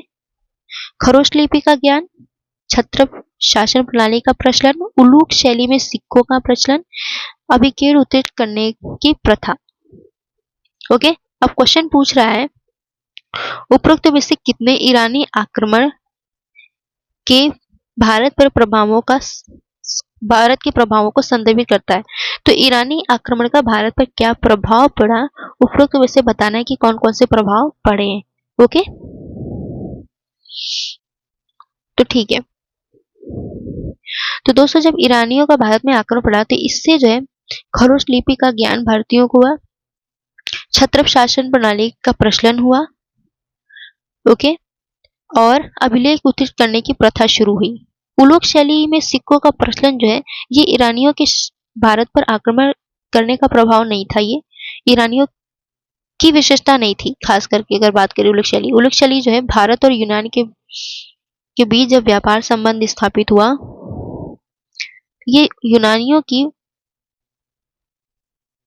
विशेषता थी। ठीक है, भारत और यूनान के मध्य होने वाले व्यापारिक संपर्कों का प्रभाव था उलूक शैली में सिक्कों का प्रचलन। ओके, तो आपका तीसरा सही नहीं है, तीसरा गलत है, और 1, 2 और 4 सही है, तो आंसर क्या हो जाएगा, केवल 3 हो जाएगा। ओके, और ईरानियों का जब भारत पर आक्रमण हुआ तो इससे भारत और ईरान के बीच व्यापार में बढ़ोतरी हुई, उनके संपर्क में बढ़ोतरी हुई।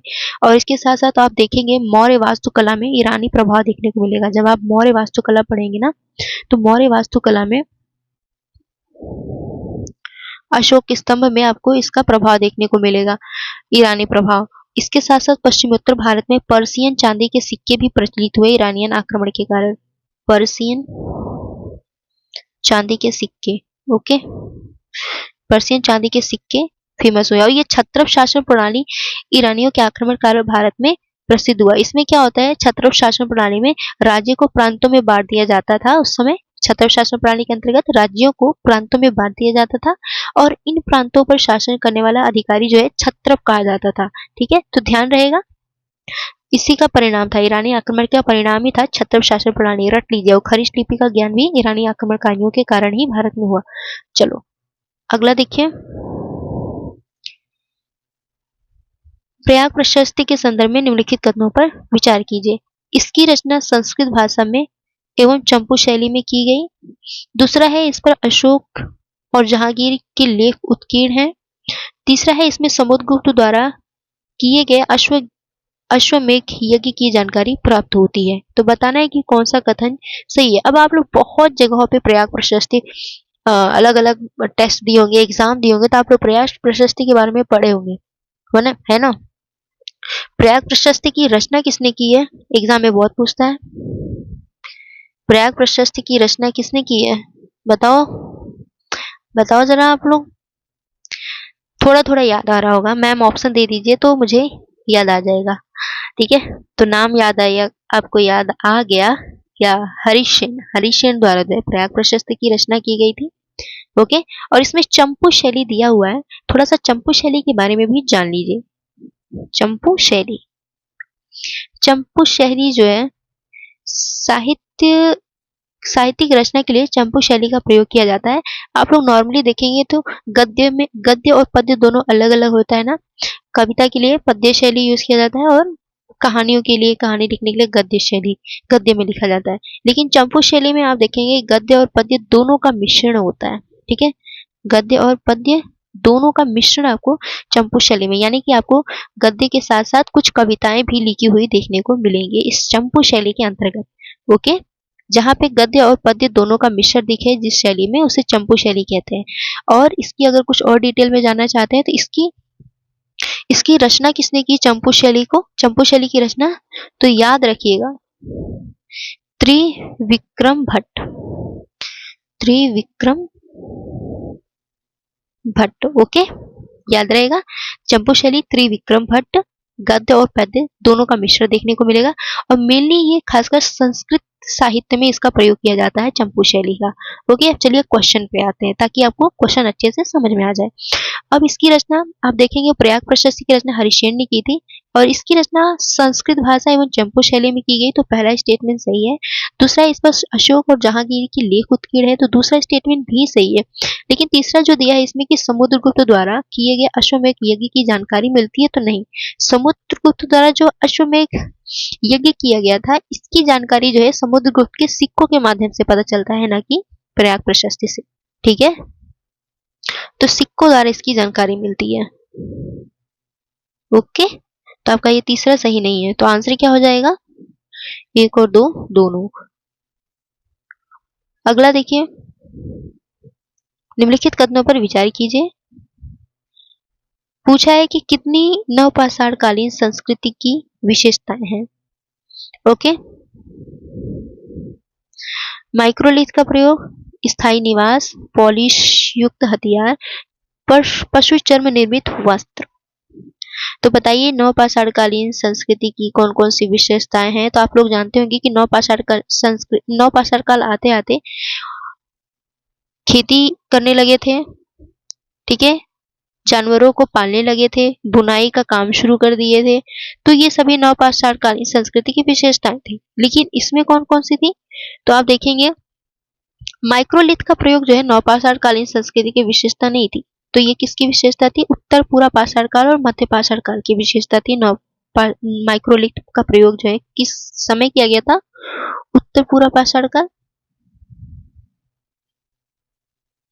पूरा पाषाण काल और मध्य पाषाण काल। ठीक है, तो आपका पहला नहीं होगा। आप देखेंगे नवपाषाण काल तक आते आते लोग स्थायी रूप से निवास करने, मतलब स्थायी रूप से अपना जीवन व्यतीत करने, जहाँ पे वो लोग भटकते थे यहाँ से वहाँ खानाबदोश के रूप में, तो इस काल तक आते आते ये एक जगह पे स्थायी रूप से रहने लगे थे, खास करके नदियों के किनारे। ठीक है, तो आपका दूसरा स्टेटमेंट सही है। तीसरा दिया है पॉलिश युक्त हथियार का प्रयोग करने लगे थे, तो तीसरा भी सही है कि जो है पत्थरों को हथियार के रूप में बनाते थे तो उसको पॉलिश कर देते थे, जिससे कि उनको शिकार करना उनके लिए काफी ज्यादा आसान हो जाता था। और पशु चर्म निर्मित वस्त्र का प्रयोग करते थे, यानी कि जानवरों को मार करके उनके जो चर्म होता था उस चर्म का प्रयोग वो वस्त्र के रूप में करते थे। ठीक है, तो तीसरा चौथा सही है। तो कितने सही नहीं है, कितने सही है, तो केवल 3 सही है। तो आंसर हो जाएगा ऑप्शन सी। ओके, और नवपाषाण शब्द का प्रयोग किया किसने था, नवपाषाण शब्द का प्रयोग किया किसने था, तो ध्यान रखिएगा जॉन लुबॉक ने किया था। ठीक है, किसने किया था, जॉन लुबॉक ने। ओके, नवपाषाण शब्द का प्रयोग। और पहली बार नवपाषाण काल की बसावट जो है कहाँ पे देखने को मिली थी, कहाँ पे हुई थी, बेलन नदी घाटी में। ठीक है, तो चलिए अब अगला क्वेश्चन देखिए। शासकों का नाम दिया है, उस शासक संबंधित अभिलेख दिए हैं और विशेषता दिया हुआ है। तो बताना है कि आपको कौन सा सही है। ओके, तो रुद्रदामन संबंधित है जूनागढ़ अभिलेख से। इसमें सुदर्शन झील के पुनर्निर्माण का उल्लेख मिलता है जूनागढ़ अभिलेख में, तो पहला सही है। दूसरा है पुष्यमित्र जो है अयोध्या अभिलेख से संबंधित है। ठीक है, पुष्यमित्र ये किससे संबंधित है? अयोध्या अभिलेख से। और अयोध्या अभिलेख में आपको देखने को मिलेगा कि पुष्यमित्र द्वारा जो है अश्वमेध यज्ञ कराने का उल्लेख किया गया है। ओके, तो दूसरा भी सही है। तीसरा दिया है खारवेल। खारवेल जो है हाथी गुम्फा अभिलेख से संबंधित थे और खारवेल अभिलेख में जो है तनसुली एक नहर थी, तनसुली नहर, तो तनसुली नहर के निर्माण का उल्लेख मिलता है इस हाथी गुम्फा अभिलेख में। तो आपका तीसरा भी सही है। चौथा दिया है गौतमी पुत्र शतकर्णी नानाघाट अभिलेख। तो आपका पहला तो इतना तो सही है कि नानाघाट अभिलेख से संबंधित है गौतमी पुत्र शतकर्णी, लेकिन इसमें जो दिया है कि सती प्रथा का प्रथम अभिलेखीय साक्ष्य नानाघाट अभिलेख में देखने को मिलता है, तो नहीं। सती प्रथा का प्रथम अभिलेखीय साक्ष्य आपको एरड़ अभिलेख से मिलेगा। बहुत इंपॉर्टेंट है, क्वेश्चन बहुत पूछता है सती प्रथा से रिलेटेड। और सती प्रथा का प्रथम अभिलेखीय साक्ष्य कौन सा है निम्नलिखित में से? तो एरड़ अभिलेख है। ऐसा क्वेश्चन पूछता है एग्जाम में, तो याद रखिएगा एरड़ अभिलेख, ओके, न कि नानाघाट अभिलेख, ओके। और नानाघाट अभिलेख की रचना जो है नागानिका द्वारा किया गया था, ओके, नागानिका द्वारा किया गया था। तो आपका चौथा सही नहीं है। तो कितने सही है स्टेटमेंट? तो आपके 3 स्टेटमेंट सही है। तो आंसर हो जाएगा ऑप्शन सी। इरेज कर देती हूँ तब समझ में आएगा क्लियर। ओके, ऑप्शन सी सही है, चौथा सही नहीं है। ओके, केवल 3 स्टेटमेंट सही है। अगला क्वेश्चन देखिए। ओके, तो पहला क्वेश्चन देखिए, इसमें देखिए निम्नलिखित पर विचार कीजिए। केंद्र सरकार द्वारा जारी प्रतिभूतियां, राज्य सरकारों द्वारा जारी प्रतिभूतियां, ट्रेजरी बिल्स। अब उपरोक्त में से कितनी प्रतिभूतियों को भारतीय रिजर्व बैंक सरकारी प्रतिभूति ऋण दिशा निर्देश नियमों के अंतर्गत उधार लिया या दिया जा सकता है? तो बताइए कि इसका आंसर क्या होगा। तो दोस्तों हाल ही में आरबीआई सरकारी प्रतिभूति ऋण दिशा निर्देश 2023 जारी किया गया, जिसमें सरकारी प्रतिभूतियों को उधार देने और उधार लेने की अनुमति प्रदान की गई थी। लेकिन किसको अनुमति प्रदान की गई थी? ओनली केंद्र सरकार द्वारा जारी प्रतिभूतियों को यह अनुमति प्रदान की गई थी। राज्य सरकार द्वारा जारी प्रतिभूति और ट्रेजरी बिल को इससे बाहर रखा गया था। तो आंसर हो जाएगा केवल एक। ओके, अगला देखिए। निम्नलिखित में से कौन सी विशेषताएं सुमेरियन और सिंधु घाटी सभ्यता में समान रूप से परिलक्षित होती हैं? ओके, सिंधु घाटी सभ्यता और सुमेरियन घाटी सभ्यता के रूप में कौन कौन सी विशेषताएं हैं जो समान रूप से प्रचलित, यानी कि दोनों की सुमेरियन सभ्यता और सिंधु घाटी सभ्यता दोनों की कौन कौन सी समान विशेषताएं थी, इनमें से बताना है। ओके, नगरीकृत बस्तियां, कच्ची एवं पक्की ईंटों का प्रयोग, एक समान लिपि का प्रयोग, लघु पाषाण उपकरणों का प्रयोग। बताइए कौन कौन सी ऐसी विशेषताएं हैं जो दोनों में देखने को मिलेगा। तो आप देखेंगे दोस्तों, सुमेरियन और सिंधु घाटी सभ्यता दोनों में नगरीकृत बस्तियां थी और दोनों में कच्ची एवं पक्की ईंटों का प्रयोग किया गया था। और इसमें दिया है एक समान लिपि का प्रयोग, तो नहीं। सुमेरियन सभ्यता में आप देखेंगे कि इसमें लिपि में 900 अक्षर प्रयोग किए गए थे। सुमेरियन सभ्यता में 900 अक्षर हैं सुमेरियन लिपि में, और सिंधु घाटी सभ्यता की लिपि में, सिंधु लिपि में 400 अक्षरों का प्रयोग किया गया है। तो सुमेरियन में 900, सिंधु में 400। तो आपका तीसरा स्टेटमेंट सही नहीं है। ओके, चौथा है लघु पाषाण उपकरणों का प्रयोग किया जाता था, तो चौथा आपका सही है। तो कितने स्टेटमेंट सही हुए? 1, 2 और 4। तो आंसर हो जाएगा ऑप्शन सी। ओके, और ध्यान रखिएगा कि सुमेरियन सभ्यता जो है सिंधु सभ्यता से प्राचीन सभ्यता थी। ओके, चलो अब लोकगीत दिया है, राज्य दिया है, विशेषता दिया है, यानी कौन सी लोकगीत किस राज्य से संबंधित है और उसकी क्या विशेषता है। ओके, तो धुलपद जो है दोस्तों गोवा से संबंधित है। ठीक है, गोवा का लोकगीत है धुलपद। ओके, और इसकी विशेषता की बात करें तो भारत और पश्चिमी संगीत का इसमें संपूर्ण उचित मिश्रण देखने को मिलेगा, यानी कि इसमें भारत की तो विशेषताएं हैं ही, साथ में पश्चिमी संगीत का भी इसमें मिश्रण देखने को मिलेगा। तो आपका पहला सही है। कोली जो है महाराष्ट्र का लोकगीत है। यहाँ पे कोली गीत में जो है, इस गीत के माध्यम से मछुआरे के जीवन के बारे में बताया जाता है और मछली पकड़ने का वर्णन भी इस लोकगीत के माध्यम से किया जाता है। तो आपका दूसरा स्टेटमेंट सही है।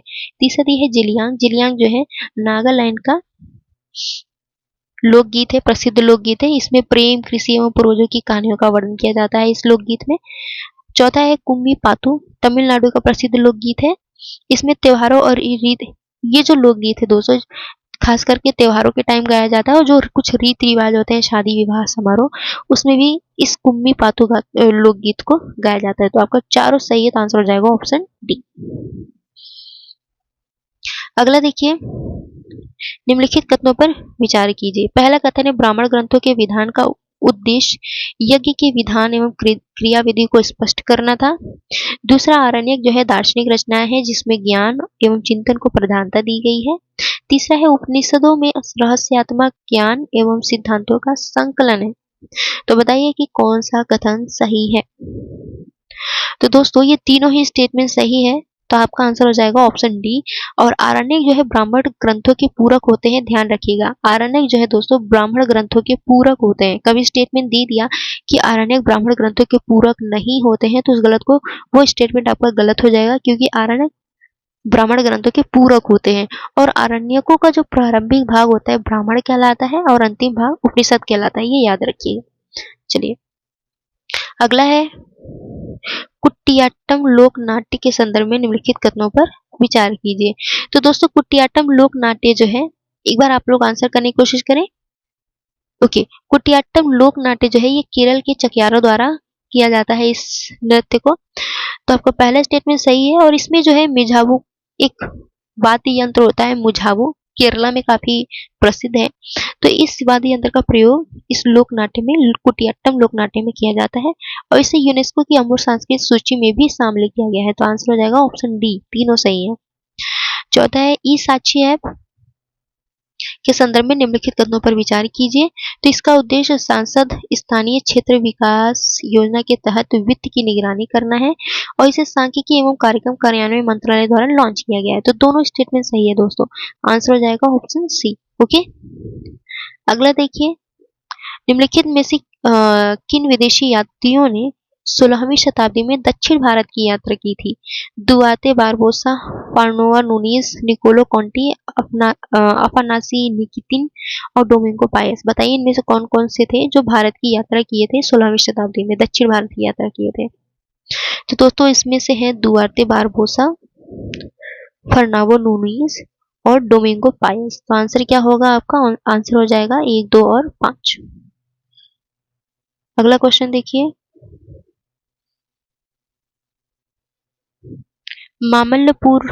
मामल्लपुरम स्थित आदिवराह गुफा मंदिर के संदर्भ में निम्नलिखित कथनों पर विचार कीजिए। पहला कथन है यह मंदिर राजसिंह शैली में निर्मित है।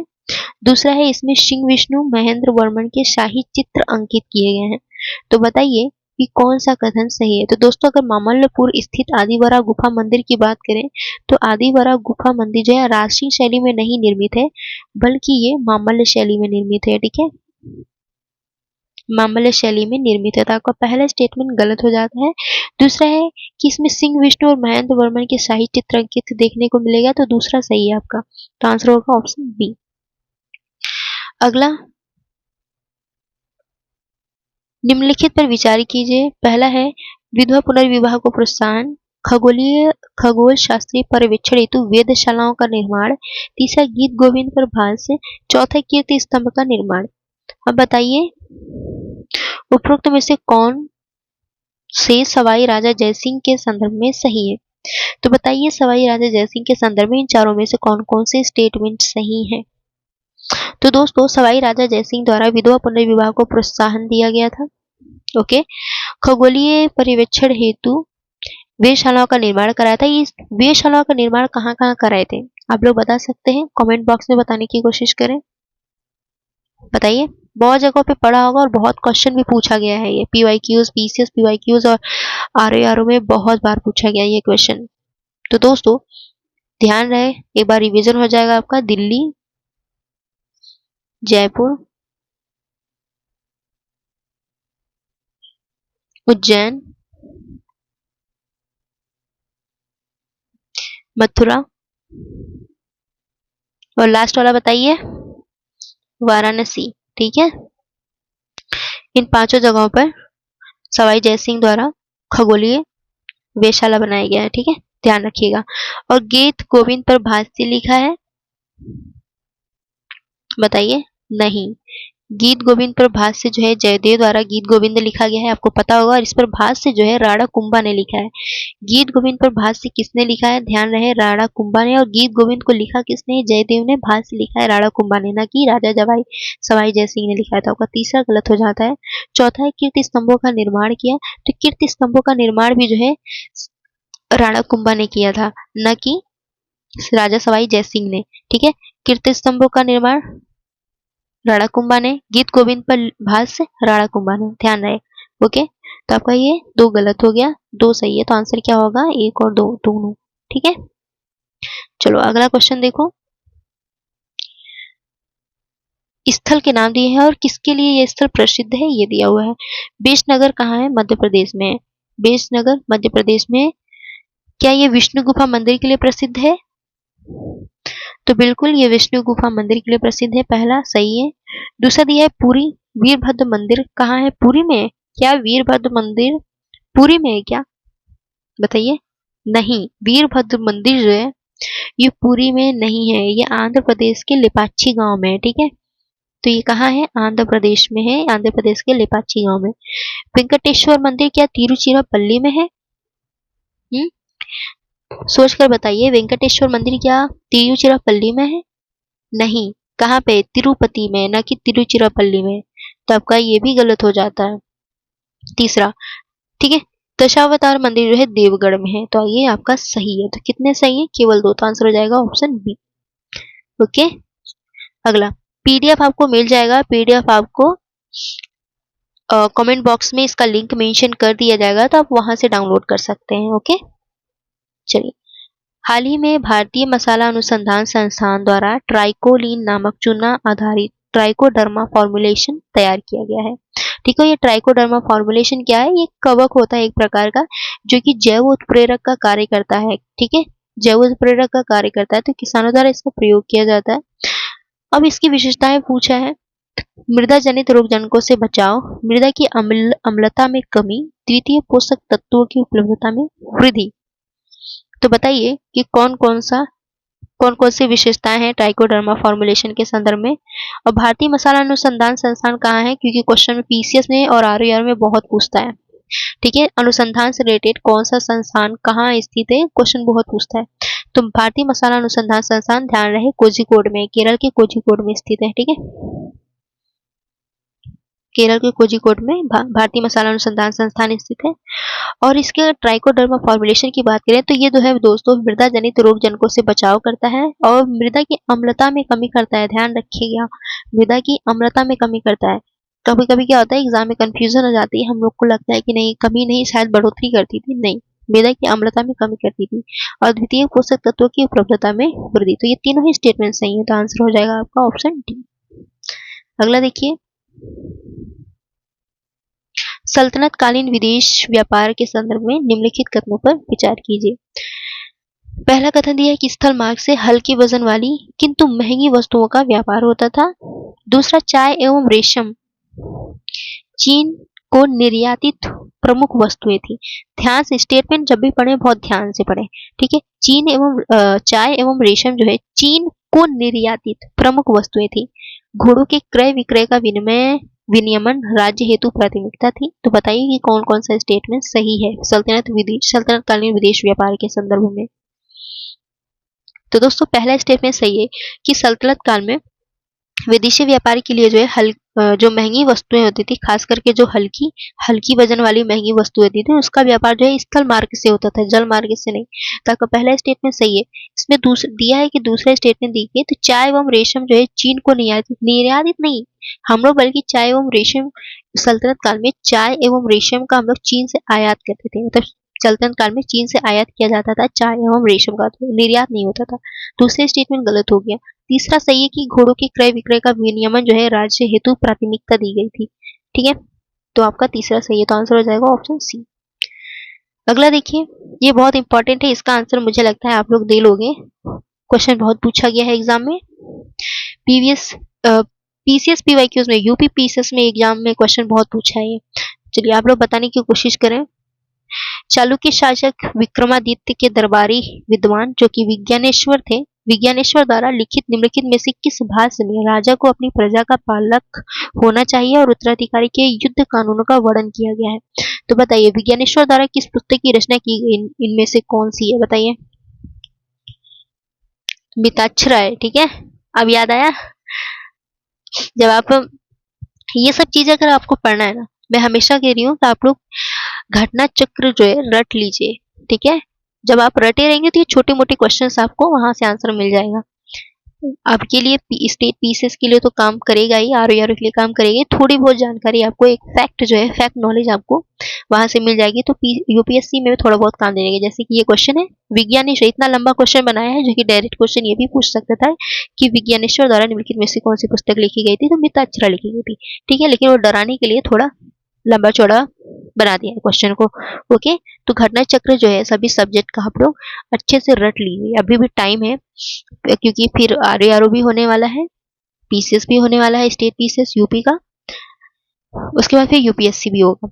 तो तीनों एग्जाम सामने हैं आपके, और अदर स्टेट एग्जाम्स आप लोग दे रहे हैं तो भी बहुत अच्छी बात है। तो मैं यही कहूंगी कि अगर आप तैयारी कर रहे हो, स्टैंडर्ड बुक्स पढ़िए, साथ में घटना चक्र लगाइए, इसके साथ पीवाईक्यूज लगाइए, तो आपकी तैयारी एकदम बेहतर हो जाएगी। फिर कहीं से आपको पढ़ने की जरूरत नहीं है, बस यही 3 रिसोर्सेज आप पढ़िए, स्टैंडर्ड बुक्स, घटना चक्र बार बार रिवाइज करिए, ताकि आपको वन लाइनर क्वेश्चन और भी कुछ डिटेल में जो फैक्ट्स होते हैं वो अच्छी सी जानकारी हो जाए, आपको याद हो जाए, और इसके बाद फिर पीवाईक्यूज लगाइए।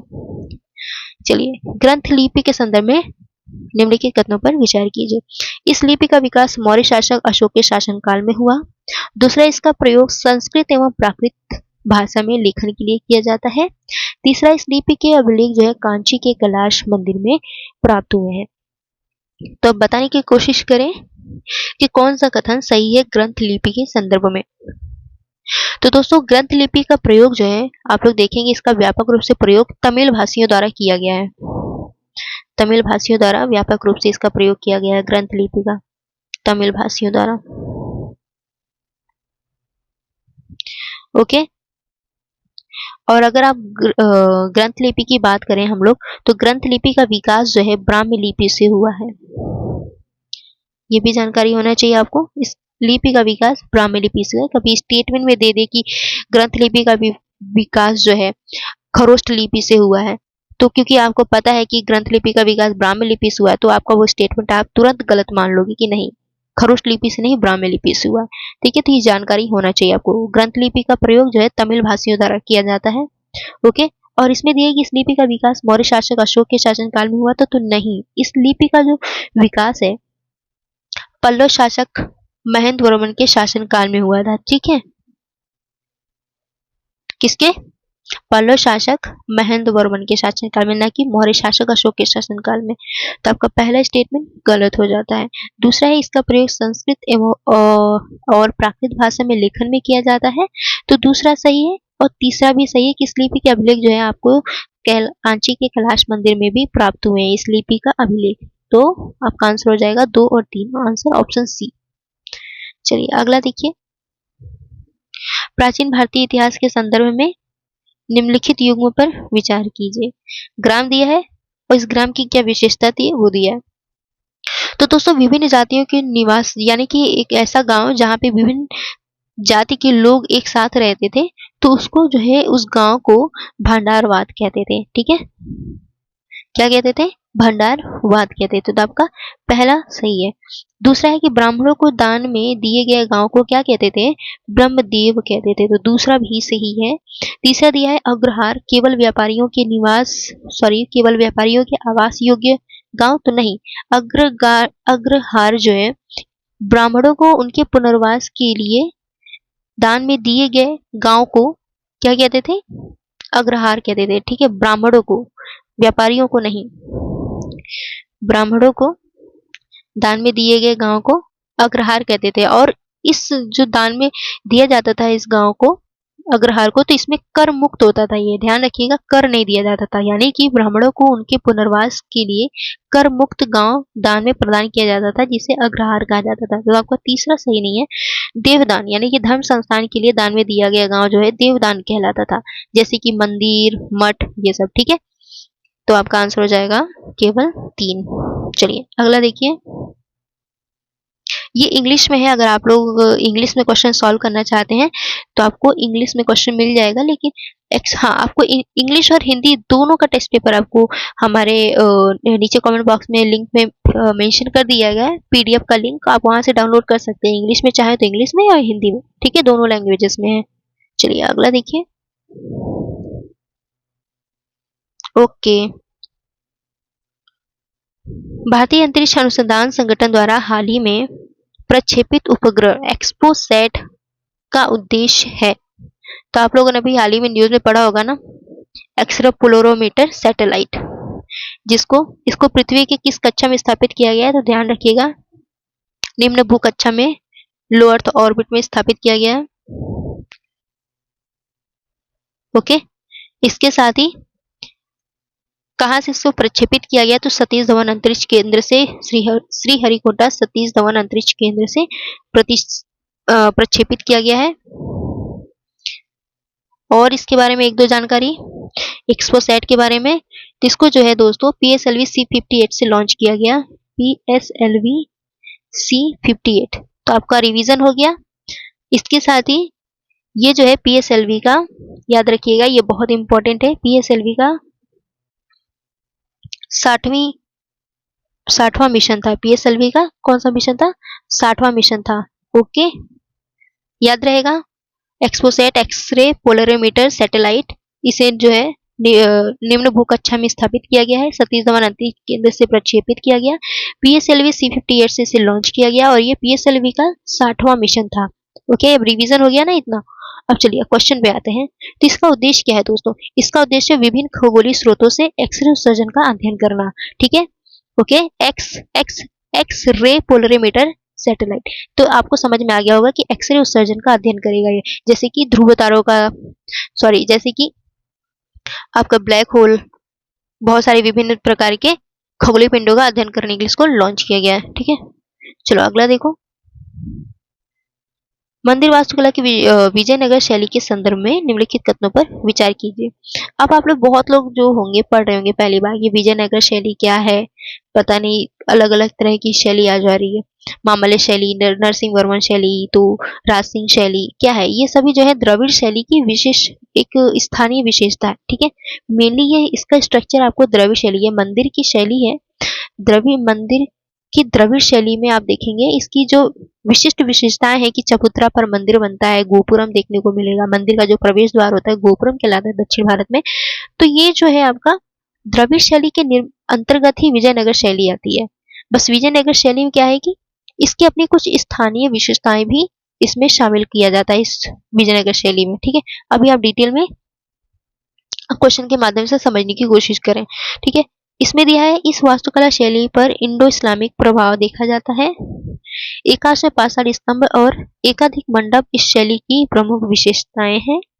तीसरा है, इस शैली में गर्भगृह के द्वार पर द्वारपाल और यक्ष मूर्ति की स्थापना की गई है। चौथा है, इसके अंतर्गत देवी देवताओं के साथ राजा एवं रानी की प्रतिमाएं भी स्थापित की गई हैं। ओके, अब बताइए कि कौन सा कथन सही है। चलिए अब आते हैं स्टेटमेंट पर। तो पहला स्टेटमेंट जो दिया है आपको विजयनगर शैली में देखेंगे तो इसमें इंडो इस्लामिक प्रभाव देखने को मिलता है, तो आपका पहला स्टेटमेंट सही है। दूसरा है कि एकाश में पाषाण स्तंभ और एकाधिक मंडप इस शैली की प्रमुख विशेषताएं हैं। तो आप देखेंगे दोस्तों मंदिर में इस तरह से कुछ आगे पोर्शन बना होता है जिसे मंडप कहते हैं, ठीक है। तो यही मंडप जो है, इस मंडप की बात हो रही है इस स्टेटमेंट में कि क्या पाषाण स्तंभ और एकाधिक मंडप इस शैली की प्रमुख विशेषताएं, यानी कि आप इसमें देखेंगे कि जो मंदिर होते हैं उसमें बहुत सारे कई सारे मंडप बनाए जाते हैं। तो इस विजयनगर शैली की विशेषता है कि आप इस मंदिर में अगर जाएंगे तो आप देखेंगे कई सारे मंडप बने हुए हैं। मंदिर के जो गर्भगृह के जस्ट सामने वाला जो पोर्शन होता है मंडप, तो कई सारे मंडप देखने को मिलेंगे, जैसे अर्ध मंडप, नंदी मंडप होता है, इसी में कई तरह के होंगे। और इसके साथ तीसरा देखिए, तो इस शैली में गर्भगृह के द्वार पर, गर्भगृह जहाँ पे भगवान का मंदिर स्थापित होता है, मुख्य मूर्ति स्थापित होता है, उसे गर्भगृह कहते हैं, है ना। जब अंदर आप पूजा के लिए जाते हैं, मंदिर में प्रवेश करते हैं, तो जहाँ पे भगवान की मेन मूर्ति स्थापित होती है तो वो गर्भगृह कहलाता है। तो उसके सामने उसके द्वार पर जो है द्वारपाल और यक्ष यक्षिणी की स्थापना की गई। तो नहीं, ये जो शैली है दोस्तों, इसकी विशेषता आपको नागर शैली में देखने को मिलेगा। द्रविड़ शैली में इसकी विशेषता नहीं है, विजयनगर शैली में इसकी विशेषता नहीं है। तो आपको तीसरा सही नहीं है, ठीक है। गर्भगृह के द्वार पर द्वार और यक्ष यक्षिणी की मूर्तियों की स्थापना नागर शैली में की जाती है, द्रविड़ शैली में नहीं। ओके, तो आपका तीसरा सही नहीं है। और चौथा दिया कि इसके अंतर्गत देवी देवताओं के साथ साथ राजा और रानियों की प्रतिमाएं भी स्थापित की गई हैं। तो चौथा सही है। विजयनगर शैली के अंतर्गत ये कौन कौन से विशेषताएं शामिल है? तो पहला, दूसरा और चौथा। तो आंसर हो जाएगा ऑप्शन ए। ओके, और विजयनगर की स्पेशली बात करें तो विजयनगर में गोपुरम को क्या कहते हैं? गोपुरम को दोस्तों राय गोपुरम कहते हैं विजयनगर में। गोपुरम को राय गोपुरम। ओके, गोपुरम क्या होता है? मंदिर का प्रवेश। जैसे ये द्रविड़ शैली के जैसे कि द्रविड़ शैली के मंदिर की विशेषता क्या होती है कि जो द्रविड़ शैली में मंदिरें बनाई जाती हैं तो उसके चारों ओर इस तरह से दीवारें बना दी जाती हैं। तो इन चारों दीवारों के अंदर मंदिर होता है, ठीक है, ये मंदिर। और इसके बाद यहाँ पे प्रवेश द्वार। कुछ मंदिरों में एक प्रवेश द्वार होता है, कुछ मंदिरों में दो होता है। तो अलग अलग क्षेत्रीय विशेषताओं के आधार पर इनकी अलग अलग विशेषताएं होती हैं। बस इसका मेन स्ट्रक्चर द्रविड़ शैली में होगा, ठीक है, चबूतरा पे बना हुआ मंदिर होगा, ये इस तरह से चबूतरा पे। और ये जो प्रवेश द्वार होता है यही गोपुरम कहलाता है। ओके, चलो अगला क्वेश्चन देखिए।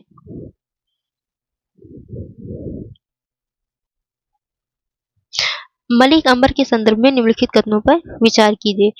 पहला, टोडरमल की राजस्व प्रणाली को लागू किया। दूसरा, हैदराबाद की चार मीनार का निर्माण करवाया। तीसरा, किताबे नौरस की रचना की। तो बताइए कि उपरोक्त में से कितने कथन सही हैं। तो दोस्तों मलिक अंबर के संदर्भ में बात करें तो मलिक अंबर के संदर्भ में टोडरमल की राजस्व प्रणाली को लागू किया गया। मलिक अंबर ने जो है टोडरमल की राजस्व प्रणाली को लागू किया था। तो आपका पहला स्टेटमेंट सही है, केवल एक ही सही है। हैदराबाद की चार मीनार का निर्माण किसने किया था? याद करो, मोहम्मद कुली कुतुब शाह ने, ठीक है, कुली कुतुब शाह ने, मोहम्मद कुली कुतुब शाह ने। तो तीसरा सही नहीं। किताबे नौरस की रचना किसने की? बताइए, इब्राहिम आदिल शाह। भाई भूल गए? इतना जल्दी आप लोग भूल जाओगे पढ़ पढ़ के? इब्राहिम आदिल शाह ने।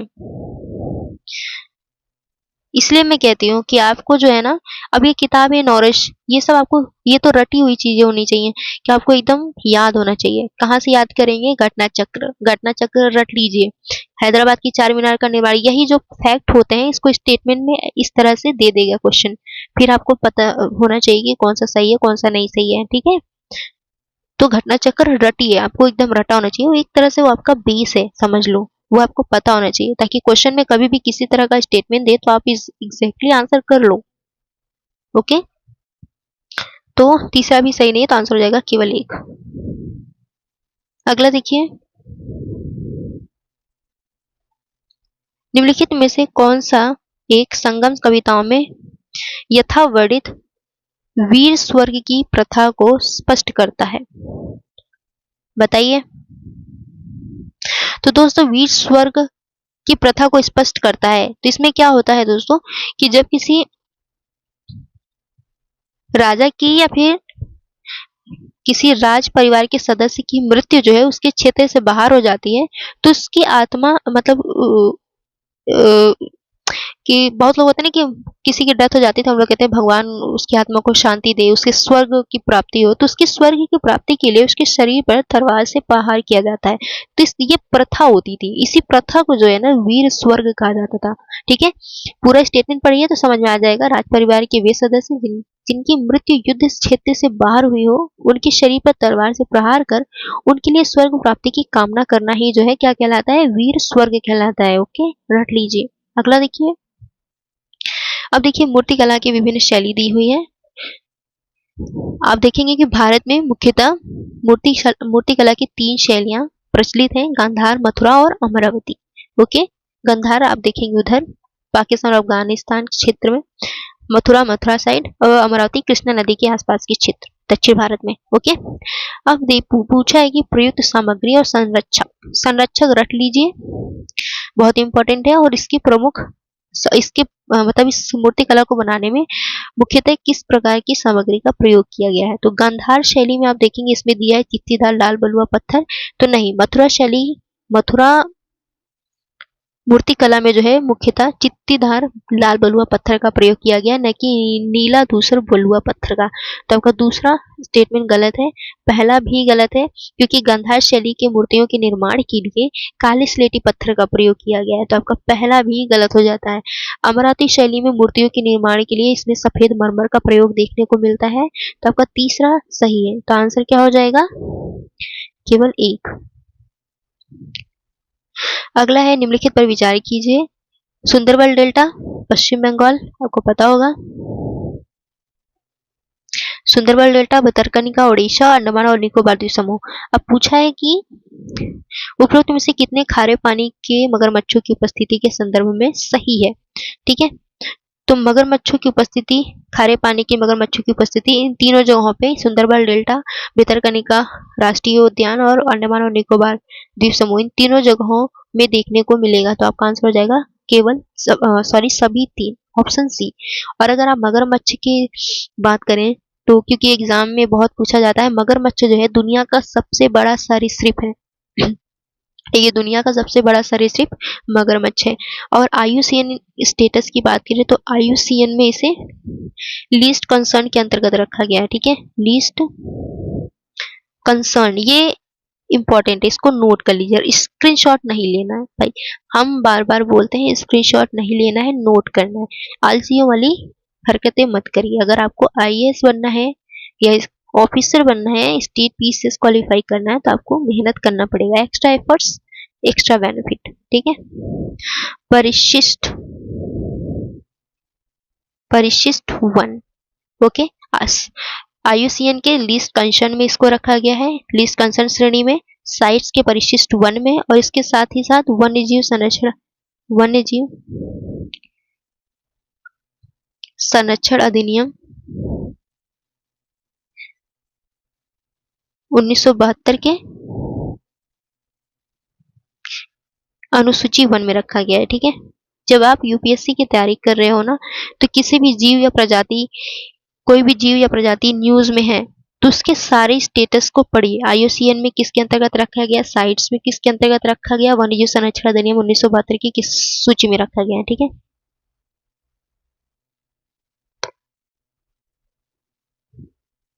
अगला क्वेश्चन देखिए। निम्नलिखित कथनों पर विचार कीजिए। पहला है मुगल स्थापत्य कला मध्य एशियाई एवं भारतीय कला का मिश्रित रूप है। दूसरा, बुलंद दरवाजा का निर्माण अर्धगोलाकार शैली में किया गया है। तीसरा, शाहजहां कालीन स्थापत्य में मेहराबदार एवं शहतीर दोनों शैलियों का सम्मिश्रण है। ओके, तो बताइए कि कौन कौन से कथन सही हैं। तो दोस्तों, मुगल स्थापत्य कला में मध्य एशियाई एवं भारतीय कला का मिश्रण देखने को मिलेगा, पहला स्टेटमेंट सही है। ओके, दूसरा है बुलंद दरवाजा का निर्माण अर्धगोलाकार शैली में किया गया। बुलंद दरवाजा का निर्माण किसने किया है? अकबर द्वारा किया गया था। अकबर द्वारा बुलंद दरवाजा का निर्माण किया गया था गुजरात विजय की स्मृति में। गुजरात विजय की स्मृति 1573 ईस्वी में किया गया था। ठीक है, और तीसरा है शाहजहां कालीन स्थापत्य में मेहराबदार और शहतीर दोनों शैलियों का सम्मिश्रण। आपको जो है शाहजहां कालीन स्थापत्य में देखने को मिलेगा कि इसमें मेहराब और इसके साथ साथ शहतीर दोनों शैलियों का मिश्रण करके शाहजहां कालीन स्थापत्य को बनाया गया है। तो तीनों स्टेटमेंट सही है, तो आंसर हो जाएगा ऑप्शन डी। अगला क्वेश्चन देखिए। निम्नलिखित पर विचार कीजिए। मार्तंड सूर्य मंदिर का निर्माण, जजिया कर की समाप्ति, सती प्रथा पर प्रतिबंध, शिकायतनामा ग्रंथ की रचना।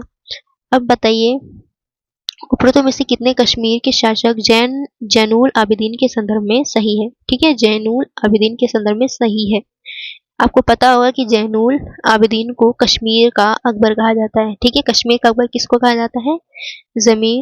जैनुल आबिदीन को। ठीक है, कश्मीर का अकबर किसको कहा जाता है? जैनुल आबिदीन को कहा जाता है। ओके, अब बताइए स्टेटमेंट, बहुत लोग कह रहे होंगे आंसर डी। तो मार्तंड सूर्य मंदिर का निर्माण आप लोग को ध्यान नहीं हो रहा होगा कि किसने किया है। ललितादित्य मुक्तापिंड का नाम सुना है आप लोगों ने, पढ़ा होगा कहीं ना कहीं। ललितादित्य मुक्तापिंड, ओके, ललितादित्य मुक्तापीठ। ये जो है किस वंश के शासक थे, फटाक से बताइए, किस वंश के शासक थे? कारकोट राजवंश के शासक थे। ठीक है, कारकोट राजवंश के शासक। ओके, तो मार्तंड सूर्य मंदिर का निर्माण जैनुल आबिदीन ने नहीं, किसने किया था? ललितादित्य मुक्तापीठ ने किया था। तो पहला स्टेटमेंट सही नहीं है। जजिया कर की समाप्ति, तो बिल्कुल जजिया कर को इन्होंने समाप्त किया था। क्या सती प्रथा पर इन्होंने प्रतिबंध लगाया था? बताइए, क्या सती प्रथा पर प्रतिबंध इन्होंने लगाया था? बहुत लोग ये लगाओ कि नहीं यार, नहीं लगाया होगा इन्होंने, बिल्कुल नहीं लगाया होगा, ऐसा आप लोग सोच रहे होंगे। तो नहीं, जैनुल आबिदीन जो थे बहुत धार्मिक सहिष्णु प्रवृत्ति के व्यक्ति थे, सभी धर्मों को बहुत रेस्पेक्ट करते थे, और उनका ये मानना था कि सती प्रथा हिंदू धर्म की एक प्रथा है, और अगर वो सती प्रथा पर प्रतिबंध लगाते हैं तो इससे हिंदुओं का धर्म जो है, कहीं ना कहीं धर्म, उनको हिंदुओं को आहत पहुंचेगा, उनको हर्ट होगा। इसी वजह से उन्होंने सती प्रथा पर प्रतिबंध नहीं लगाया था। ठीक है, तो आपका तीसरा गलत हो जाएगा, ध्यान रखिएगा इस बात को, क्योंकि इस पर ये स्टेटमेंट देखिए बहुत लोग इस स्टेटमेंट को सही मान लेंगे, जो कि गलत है। उन्होंने सती प्रथा पर प्रतिबंध नहीं लगाया था क्योंकि वो नहीं चाहते कि हिंदुओं की प्रथा को वो वार करें, या फिर हिंदुओं के जो धार्मिक उनकी जो धार्मिक चेष्टा थी उसको आहत नहीं करना चाहते थे। तो आपका तीसरा स्टेटमेंट सही नहीं है। शिकायतनामा ग्रंथ की रचना बताइए, क्या सही है? तो यस, शिकायतनामा ग्रंथ की रचना जैनुल आबिदीन ने की थी। ओके, और इसके साथ ध्यान रखिएगा, ये तो आपका आंसर क्या हो जाएगा, 3 और 2 और 4 सही है, तो कितने स्टेटमेंट सही है? केवल 2। इसके साथ ये ध्यान रखिएगा कि महाभारत और कल्लड़ की राज तरंगिणी का जो फारसी, इन्होंने जो है महाभारत और कल्लड़ द्वारा जो राज तरंगिणी लिखी गई थी, इसका फारसी में, इन दोनों का फारसी में अनुवाद किया था। महाभारत का फारसी में अनुवाद कराया था और राज तरंगिणी का फारसी में अनुवाद कराया था। कभी स्टेटमेंट दे दिए तो उस स्टेटमेंट को सही मान लीजिएगा। ओके, चलिए अगला देखिए। हुमायूं के मकबरे के संदर्भ में निम्नलिखित कथनों पर विचार कीजिए। पहला है, यह भारतीय उपमहाद्वीप में निर्मित प्रथम उद्यान मकबरा है। दूसरा, इसमें नक्काशीदार स्तंभों का प्रयोग किया गया है। तीसरा, इसकी दीवारों पर कुरान की आयतें उत्कीर्णित हैं। तो दोस्तों, पहला स्टेटमेंट सही है कि भारतीय उपमहाद्वीप में निर्मित प्रथम उद्यान मकबरा है, हुमायूं के मकबरे की बात करें तो। ठीक है, तो पहला स्टेटमेंट सही है, लेकिन दूसरा जो दिया है कि इसमें नक्काशीदार स्तंभों का प्रयोग किया गया है, तो नहीं, नक्काशीदार स्तंभों का प्रयोग आपको देखने को मिलेगा कुव्वत उल इस्लाम मस्जिद में, कुव्वत उल इस्लाम मस्जिद में। ओके, आपको नक्काशीदार स्तंभों का प्रयोग देखने को मिलेगा। ओके, तो आपका पहला स्टेटमेंट सही है, दूसरा गलत है।